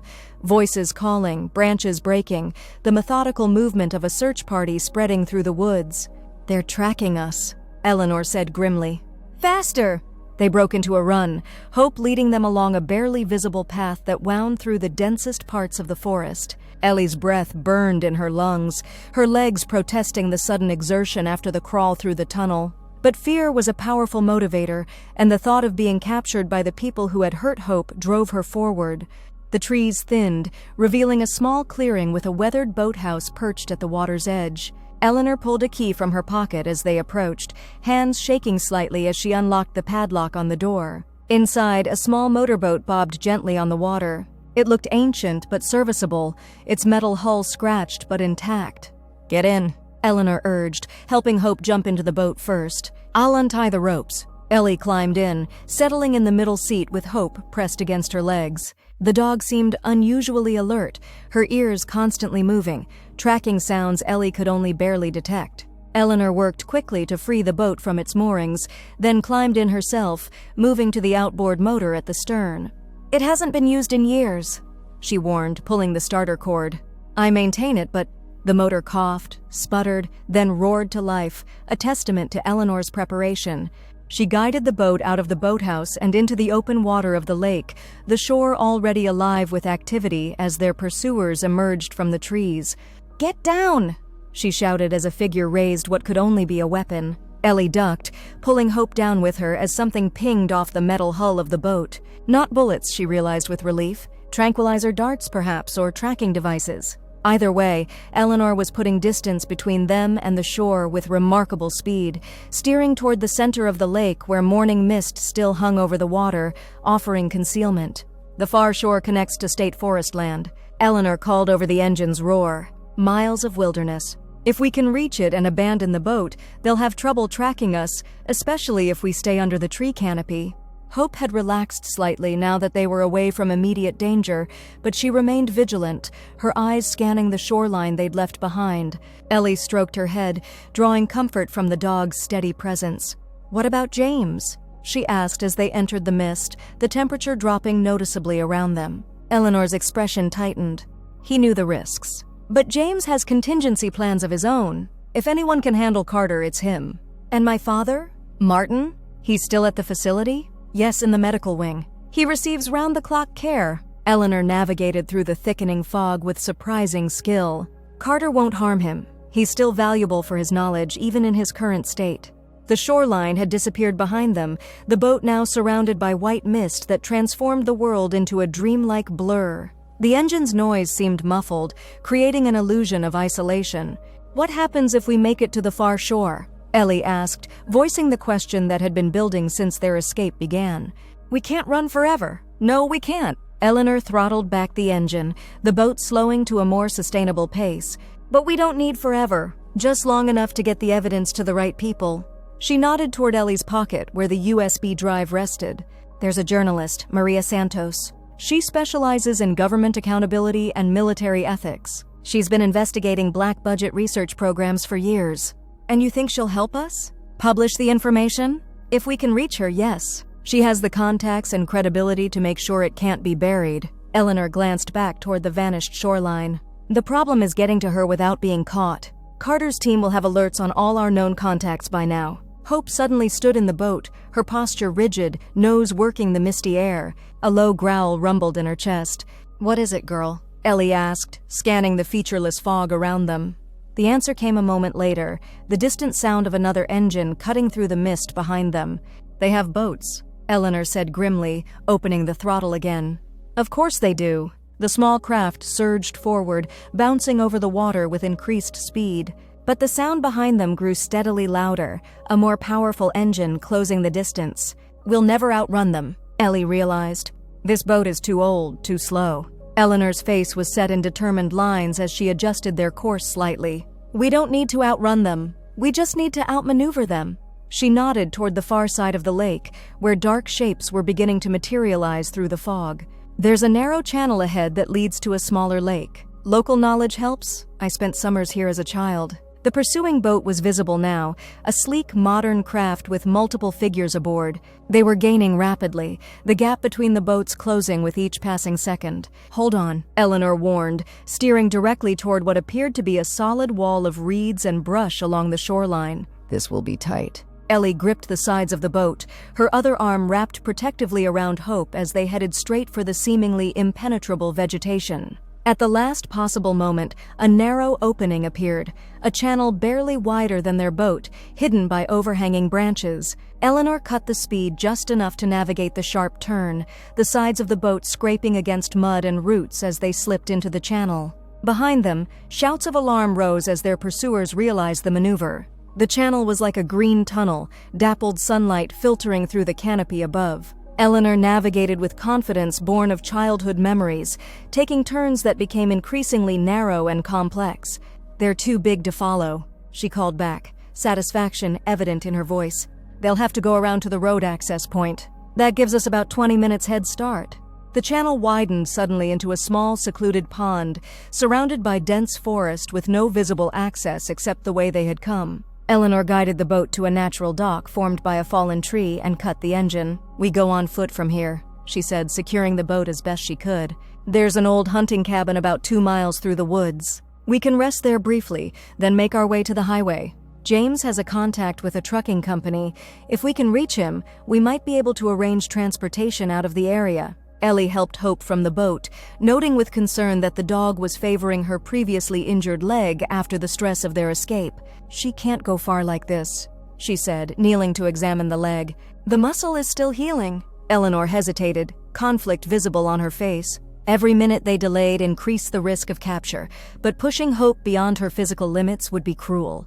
"I'll carry her," Ellie decided, already positioning herself to lift the medium-sized dog. "Let me," Eleanor countered, stepping closer. "You're exhausted too. We can take turns." Working together, they created a makeshift sling from Eleanor's jacket, distributing Hope's weight between them. The dog settled into the arrangement with surprising calmness, as if being carried through a forest by 2 women was a perfectly normal occurrence.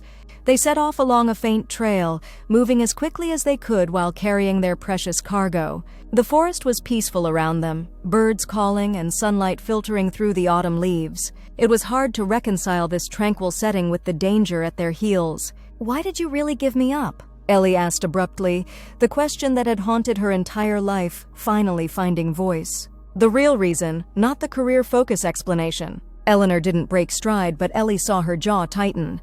"Fear," she finally said, the word heavy with regret. "Not just of how a child would affect my career, though that was part of it. Fear that I would be a terrible mother, that I would damage you somehow." She glanced sideways at Ellie. "My own mother was wonderful, warm, loving, everything a child could want. But my father, he saw me as an extension of himself. A vessel for his ambitions, his legacy. And you were afraid you'd be like him?" "I was afraid I already was like him." Eleanor navigated around a fallen log, carefully adjusting the sling to keep Hope comfortable. By 25, I was already deeply embedded in his research, sharing his obsession with genetic markers and inherited traits. When I discovered I was pregnant, all I could think was how easy it would be to see you as a research subject instead of a daughter. The honesty was brutal but somehow cleansing, like antiseptic on a wound. Ellie processed the words as they walked, finding in them not the rejection she had always imagined, but a complex tangle of fear and self-doubt. "So you gave me up to protect me from yourself," she summarized. "From what you might become, yes. And then spent the next 27 years becoming exactly what I feared anyway." Bitterness edged Eleanor's voice. "The irony isn't lost on me." Hope whined softly from the sling, sensitive to the emotional currents between them. Ellie reached to stroke her reassuringly, her fingers brushing against Eleanor's in the process. The momentary contact sent an odd jolt through her, recognition on some cellular level that this woman shared her DNA, her blood, half of who she was. "You're not entirely like your father," Ellie said after a long pause. "You recognized when the research crossed ethical lines. You tried to stop it. That counts for something." Eleanor looked at her with surprise that melted into cautious gratitude. "Thank you for saying that. I'm not sure I deserve such generosity." "I'm not saying I forgive you," Ellie clarified quickly. "For giving me up, or for what happened to Hope, or for dragging me into this mess. But I'm trying to understand." It was as much as she could offer now, this tentative reaching toward comprehension, if not acceptance. Eleanor seemed to recognize it for the olive branch it was, nodding once in acknowledgement. They continued in silence for a time, the only sounds their footsteps on the forest floor, and Hope's occasional soft snuffling as she investigated scents from her carried position. The physical effort of the hike and the emotional weight of their conversation created a strange intimacy between them, two women connected by blood and circumstance, working together despite the chasm of years between them. "There," Eleanor finally said, pointing ahead to where a small log cabin was barely visible among the trees. "Almost there." Relief flooded through Ellie's aching arms and shoulders. They had just stepped into the small clearing surrounding the cabin when Hope suddenly stiffened in the sling, a growl building in her throat. Eleanor froze, her experienced ears catching what Ellie had missed, the faint sound of a helicopter, still distant but approaching. "Inside quickly," she urged, abandoning caution for speed.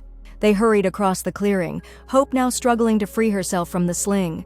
As they reached the cabin door, Ellie understood why. Parked behind the structure, hidden from their approach, was a black SUV identical to the one that had followed her near the research facility. "It's a trap," she breathed, pulling back. "They're already here." But before they could retreat, the cabin door swung open. A man in tactical gear stood in the doorway, his face expressionless as he trained a weapon on them. "Dr. Berkshire," he said flatly. "Mr. Carter would like to speak with you." His eyes moved to Ellie and Hope. "Both of you inside. Now." Eleanor stepped forward, positioning herself slightly in front of Ellie. "Lower your weapon," she demanded, her voice steady despite the fear Ellie could feel radiating from her. "These are civilians." "Inside," the man repeated, unmoved. "Don't make this difficult." Hope had gone eerily still, her eyes fixed on the man with an intensity that sent chills down Ellie's spine. She remembered the dog's reactions to other people, caution with strangers, but never this focused stillness, like a predator assessing prey. With no viable escape route and the sound of the helicopter growing louder, they had little choice. Eleanor moved forward first, her back straight, dignity intact despite their capture. Ellie followed, Hope now walking beside her, the dog's body language screaming tension and alertness. Inside, the small hunting cabin had been transformed into a makeshift base of operations. Communications equipment covered the rough wooden table, and maps were spread across the walls. In the center of it all, a man in an expensive suit stood reviewing documents. He looked up as they entered, a smile spreading across his face that didn't reach his cold gray eyes. "Dr. Berkshire, Ms. Morgan, and K9-247, the reunion I've been anticipating." He set down his papers and approached them, hands clasped behind his back. "I'm Director Vance Carter. I believe we have quite a bit to discuss." Eleanor's voice was ice. "Where is James Chen?" "Doctor, Chen is assisting our team at the main facility. He's been most cooperative after we reminded him of the confidentiality agreements he signed." Carter's eyes gleamed with malicious satisfaction. "Unlike you, Eleanor, James understands the value of our work to national security. He would never betray us willingly," Eleanor said, but doubt had crept into her voice. "Willingly? Perhaps not." Carter shrugged, the gesture dismissive. "But effectively? Absolutely. How do you think we found your little hideaway so quickly?" Ellie felt sick at the implication. Whatever they had done to James had broken him enough to reveal Eleanor's bolt hole. The man who had tried to help them was suffering because of it. Hope growled low in her throat, drawing Carter's attention. "Fascinating creature," he said, studying the dog with clinical interest. "Her tracking abilities exceed all projections. Finding a previously unknown genetic relative with no direct scent training, the implications are extraordinary." "She's not a creature," Ellie said, anger overriding caution. "She's a dog. A living being you tortured." Carter raised an eyebrow. "Torture is such an emotive term, Ms. Morgan. We were conducting necessary testing of her capabilities under stress. Science requires rigor. Science requires ethics," Eleanor countered. "Something you've conveniently forgotten."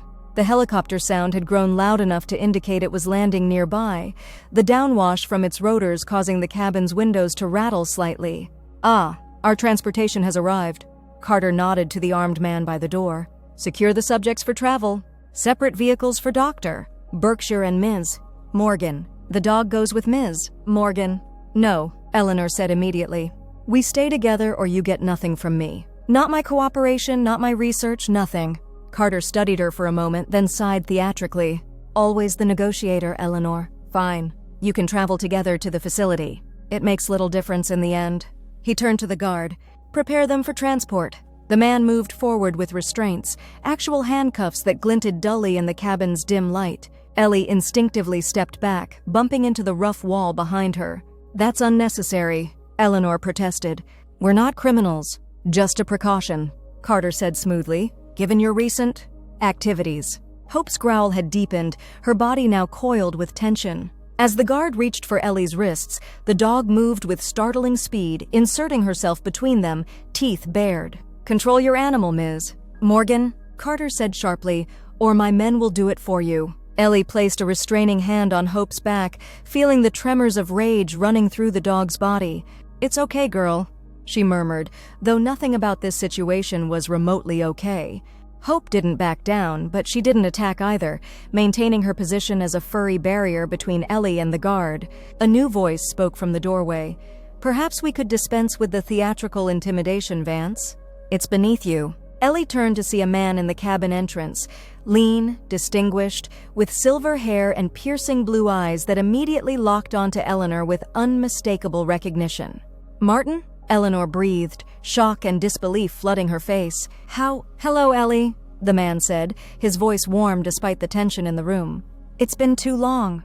Martin Sullivan, Ellie's father, stood perfectly steady on his own 2 feet, showing no sign of the wheelchair or injuries Eleanor had described. In fact, he looked remarkably healthy for a man supposedly crippled by a devastating fire. Carter's expression had soured. "This wasn't the plan, Sullivan. Plans change," Martin replied mildly, stepping fully into the cabin. He turned to Ellie, his gaze softening. "And you must be Eleanor Jr. I've waited a very long time to meet you." Hope's behavior transformed instantly at Martin's presence. The growling stopped, replaced by a soft whine of recognition. Her tail began to wag, tentatively at first, then with increasing enthusiasm. Ellie felt as if the floor had dropped from beneath her feet. "You're supposed to be paralyzed," she said stupidly, unable to process the implications of his apparent health. "Injured in the fire." Martin smiled sadly. "A necessary deception, I'm afraid. One of many in this complicated story." He turned to Eleanor, whose face had drained of all color. "I'm sorry, Ellie. Truly. But some games must be played through to their conclusion." Eleanor seemed unable to speak, her body rigid with shock. When she finally found her voice, it emerged as a whisper. "You're working with Carter? All this time?" "Not with him, precisely," Martin corrected. "Let's say we have temporarily aligned interests." He moved further into the room, his movements fluid and confident. "The fire changed everything, Eleanor. You know that. It destroyed years of work, killed 2 of our best researchers. But it also created an opportunity, a chance to test our theories outside laboratory conditions." Understanding dawned on Ellie with horrible clarity. Hope wasn't stolen or abused by Carter's team. "You released her deliberately. You wanted to see if she could find me." Martin's smile was approving, like a teacher pleased with a bright student.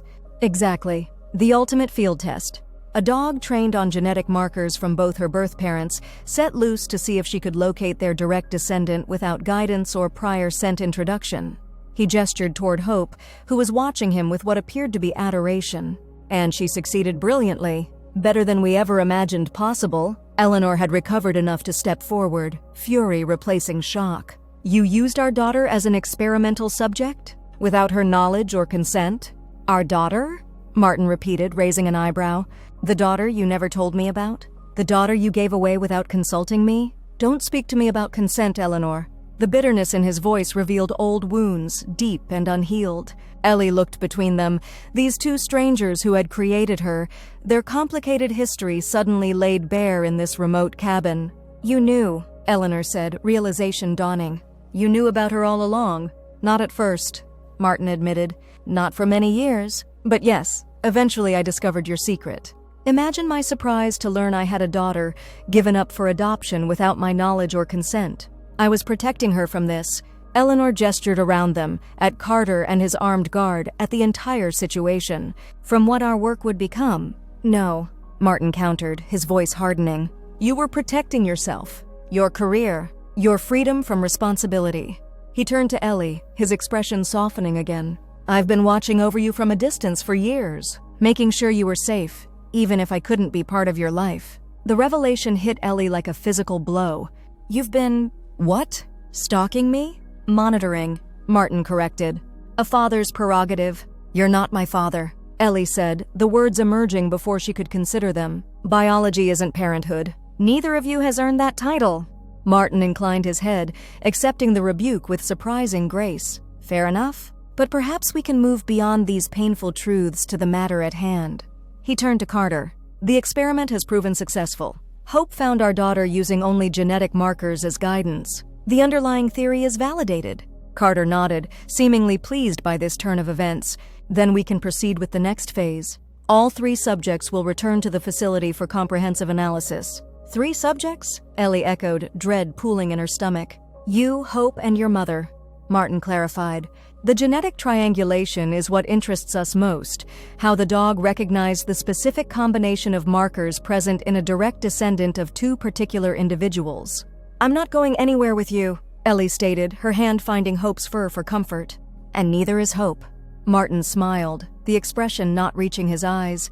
"I'm afraid that's not your decision to make, Eleanor Jr. The national security implications of this research are too significant." Carter checked his watch impatiently. "The helicopter is waiting. This family reunion can continue at the facility." Eleanor had been silent, her mind visibly racing behind her carefully controlled expression. Now she spoke, her voice steady despite the emotional storm she must have been experiencing. "What if I offered you something more valuable than genetic triangulation studies?" she said, addressing Carter but watching Martin. "Something that would advance your program by years?" Carter's interest was immediately piqued. "I'm listening." "A complete database of genetic markers from over 5,000 family groups collected over 20 years. Controlled studies demonstrating recognition patterns across generations, with and without prior contact." She took a breath. "In exchange for Ellie's freedom and Hope's?" "Eleanor, no," Martin said sharply. "That database is our life's work." "Exactly. Our work, not our daughter." Eleanor's gaze was unwavering. "She doesn't deserve to be part of this. Neither does Hope." Carter looked between them, calculation clear in his cold eyes. "And you would provide full cooperation in helping us interpret this data? Implement its applications?" "Yes," Eleanor said firmly. "But Ellie and Hope walk away. Today. With no surveillance, no tracking, no interference in their lives ever again. Mother..." The words slipped out before Ellie could stop it, hanging in the air between them. Eleanor turned to her, eyes bright with unshed tears. "It's my choice this time," she said softly. "The right one, finally." Hope whined, moving from Ellie's side to press against Eleanor's leg, as if understanding the sacrifice being offered. Carter seemed to be weighing the proposal, his gaze calculating. "The database and your full cooperation would significantly accelerate our timeline," he admitted. "But losing direct access to the first proven genetic triangulation case is a substantial trade-off." "You'll have both of us," Martin interjected, gesturing to himself and Eleanor. "The source material, and all of our research. The girl and the dog are redundant." The casual dismissal stung, but Ellie recognized the strategy. Martin was supporting Eleanor's play, minimizing her value to make her freedom seem like a small concession. Carter checked his watch again, clearly anxious to depart. "Fine, the girl and the dog can go. But," he added, raising a finger, "if we discover any attempts to go public with information about our program, this agreement is void. And the consequences would be severe." Eleanor nodded, relief visibly washing over her. "Understood." "Wait," Ellie protested. "You can't seriously expect me to walk away and leave you both here. This is insane." "It's the only way," Eleanor said quietly. "The research exists, it can't be undone. The best I can do now is ensure it's implemented with some ethical constraints, and that you remain free from it." Martin stepped forward, placing a hand on Ellie's shoulder. She flinched but didn't pull away, too shocked by the sudden turn of events. "Your mother is right," he said, his voice gentler than before. "This is our mess to clean up, not yours. We created this situation over decades. Let us deal with the consequences." The touch of this stranger who was her biological father felt strange, yet familiar. Another echo of genetic resonance, perhaps. But it wasn't enough to sway her. "The USB drive," she said suddenly, remembering it in her pocket. "The evidence is no longer relevant," Eleanor finished for her. "The terms of our agreement with Carter supersede those contingency plans." Hope moved restlessly between them, sensing the conflicting emotions. She whined softly, pressing against Ellie's legs before moving to Eleanor, then back again, as if trying to keep her newly discovered family together. Carter cleared his throat impatiently. Touching as this is, we have a schedule to maintain. Ms. Morgan, my men will drive you back to town. The dog goes with you. But remember our agreement. Any attempt to expose our program will have severe repercussions." Ellie looked at Eleanor. This woman who had given birth to her, abandoned her, found her, and was now sacrificing herself to protect her. The tangle of emotions defied simple categorization: anger, gratitude, grief, and something deeper she wasn't ready to name. "I can't just leave you," she said, her voice breaking despite her attempt at strength. Eleanor stepped forward, closing the distance between them. Hesitantly, as if expecting rejection, she raised a hand to Ellie's cheek. You must," her voice dropped to a whisper. "Trust Hope. She'll know what to do when the time comes." Before Ellie could question this cryptic statement, Eleanor stepped back, professional composure sliding back into place. "We're ready, Carter. But I expect regular updates confirming that Ellie and Hope remain untouched and unmonitored." Carter nodded curtly, then gestured to the guard.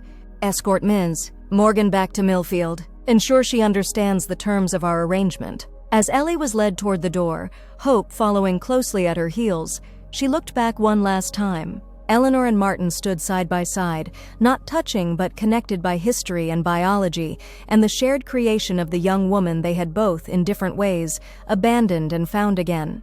"This isn't over," Ellie promised, the words meant for Eleanor but loud enough for all to hear. Eleanor's smile was sad but held a hint of something Ellie couldn't quite identify: pride, perhaps, or hope. "No," she agreed softly. "It's just beginning." The drive back to Millfield passed in a blur of confusion and conflicting emotions. Ellie sat in the back seat of a government SUV, Hope pressed against her side, while two silent agents occupied the front seats. They hadn't spoken a word since leaving the cabin, treating her not as a prisoner, but not exactly as a free person either. Hope seemed unusually alert, her eyes constantly moving between the windows and the men in the front, as if memorizing the route or assessing potential threats. Ellie found comfort in the dog's steady presence, the one constant in her suddenly chaotic life. When they finally pulled up outside her apartment building, the driver spoke for the first time. "You understand the terms of the agreement. No contact with media, no public statements about the Berkshire Foundation or its research." "I understand," Ellie said dully, gathering Hope's leash as the door was unlocked. "You'll be monitored," the agent continued, his tone matter-of-fact rather than threatening. "For your own protection as much as ours." She didn't bother responding to this obvious lie, simply exiting the vehicle with Hope at her heel. The SUV pulled away immediately, leaving her standing on the sidewalk, physically free but emotionally shackled. Her apartment felt simultaneously foreign and comforting, the familiar shabby furniture and worn carpet a stark contrast to the life-altering revelations of the past 24 hours. Hope circled the small space, sniffing intently as if checking for intruders or changes since their hasty departure. Ellie sank onto her mattress, the events replaying in her mind like a fever dream. Her mother, her father, the research that had connected and divided them, Hope's miraculous journey to find her, the sacrifice Eleanor had made to secure her freedom. "Trust Hope. She'll know what to do when the time comes." Eleanor's cryptic parting words echoed in her thoughts. What had she meant? Hope was extraordinary, certainly, but she was still a dog. What could she possibly know that would help their situation? As if summoned by her thoughts, Hope approached, something held gently in her mouth. She dropped it on the mattress beside Ellie, the USB drive Eleanor had given her, which Ellie had transferred to her jacket pocket during their escape. "Good girl," Ellie murmured, picking up the drive. "But we can't use this, not if it puts them in danger." Hope whined softly, nosing at the drive, then at Ellie's hand with unusual insistence. "What is it, girl? What are you trying to tell me?"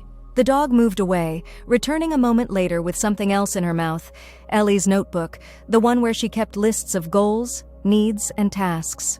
Hope dropped it beside the USB drive, looking up at Ellie with those intelligent amber eyes. Curious, Ellie opened the notebook. Hope immediately pawed at a particular page. Her list of things Hope needs started that first night after the rescue, but as she flipped to it, something fell from between the pages, a small piece of paper she didn't recognize. It was a note, written in elegant handwriting she now recognized as Eleanor's. "The drive contains more than evidence. It contains the truth about Hope, about you, about all of us. If you're reading this, we've been separated. Trust no one from the Foundation except James Chen. The real safe house is at 1542 Pinecrest Lane, Lakeside. Hope knows the way. No electronic devices, no phones. Wait 3 days, then go. I'm sorry for everything. I hope someday you'll understand that I've always loved you, even when I didn't deserve to call myself your mother. E. Ellie stared at the note in disbelief. When had Eleanor planted this? During the night at the cabin? Earlier, at her apartment while Ellie was at work? The surveillance implications were disturbing, but not as disturbing as the message itself. Everything that had happened at the cabin, the confrontation, the negotiation, the apparent sacrifice, had been part of a plan. Eleanor had anticipated Carter finding them, had prepared for it. And Hope. Hope was more than just the bridge that had brought them together. She was a messenger, a guide, part of whatever Eleanor had set in motion. You knew, Ellie said to the dog, who sat watching her with those unnervingly perceptive eyes. Somehow you knew. Hope's tail thumped once against the floor, neither confirming nor denying. Ellie looked at the USB drive with new understanding. It wasn't just evidence of unethical research. It was the key to whatever Eleanor had planned next. And she had 3 days before she needed to act on it. 3 days to decide whether to trust the mother who had abandoned her, then found her, then left her again. 3 days to consider whether Hope was truly the miracle she seemed, or part of an elaborate experiment that Ellie still didn't fully comprehend. 3 days to determine if biology was destiny, or if she had the power to choose her own path forward. Hope settled beside her on the mattress, head on her paws, patient as only dogs can be. Whatever secrets the animal carried, whatever genetic modifications or specialized training she had received, in this moment she was simply a companion offering comfort in a world turned upside down. We'll figure it out, Ellie promised, both to herself and to Hope. Together, outside, the November sun was setting, casting long shadows across her small apartment. Somewhere, Eleanor and Martin were being taken to the research facility, their fate uncertain. James Chen might be a prisoner, a traitor, or something in between. Carter and his team would be processing the supposed victory of acquiring the database Eleanor had offered. And here, in a tiny apartment above a pizza shop, a young woman and a golden dog were poised at the intersection of science and family, genetics and choice, past and future. In 3 days, they would follow Hope's guidance to the safe house in Lakeside. In 3 days, Ellie would learn the full truth contained on the USB drive. In 3 days, she would have to decide what to do with that truth, and what kind of relationship, if any, she wanted with the parents who had created her, lost her, and found her again. But tonight she would rest. Tonight she would hold Hope close and take comfort in the one certainty that had emerged from the chaos. Whatever happened next, she was no longer alone. She had been found, and in finding Hope, she had begun to find herself. The orphan and the wounded dog had rescued each other, neither aware of the extraordinary journey they had only just begun.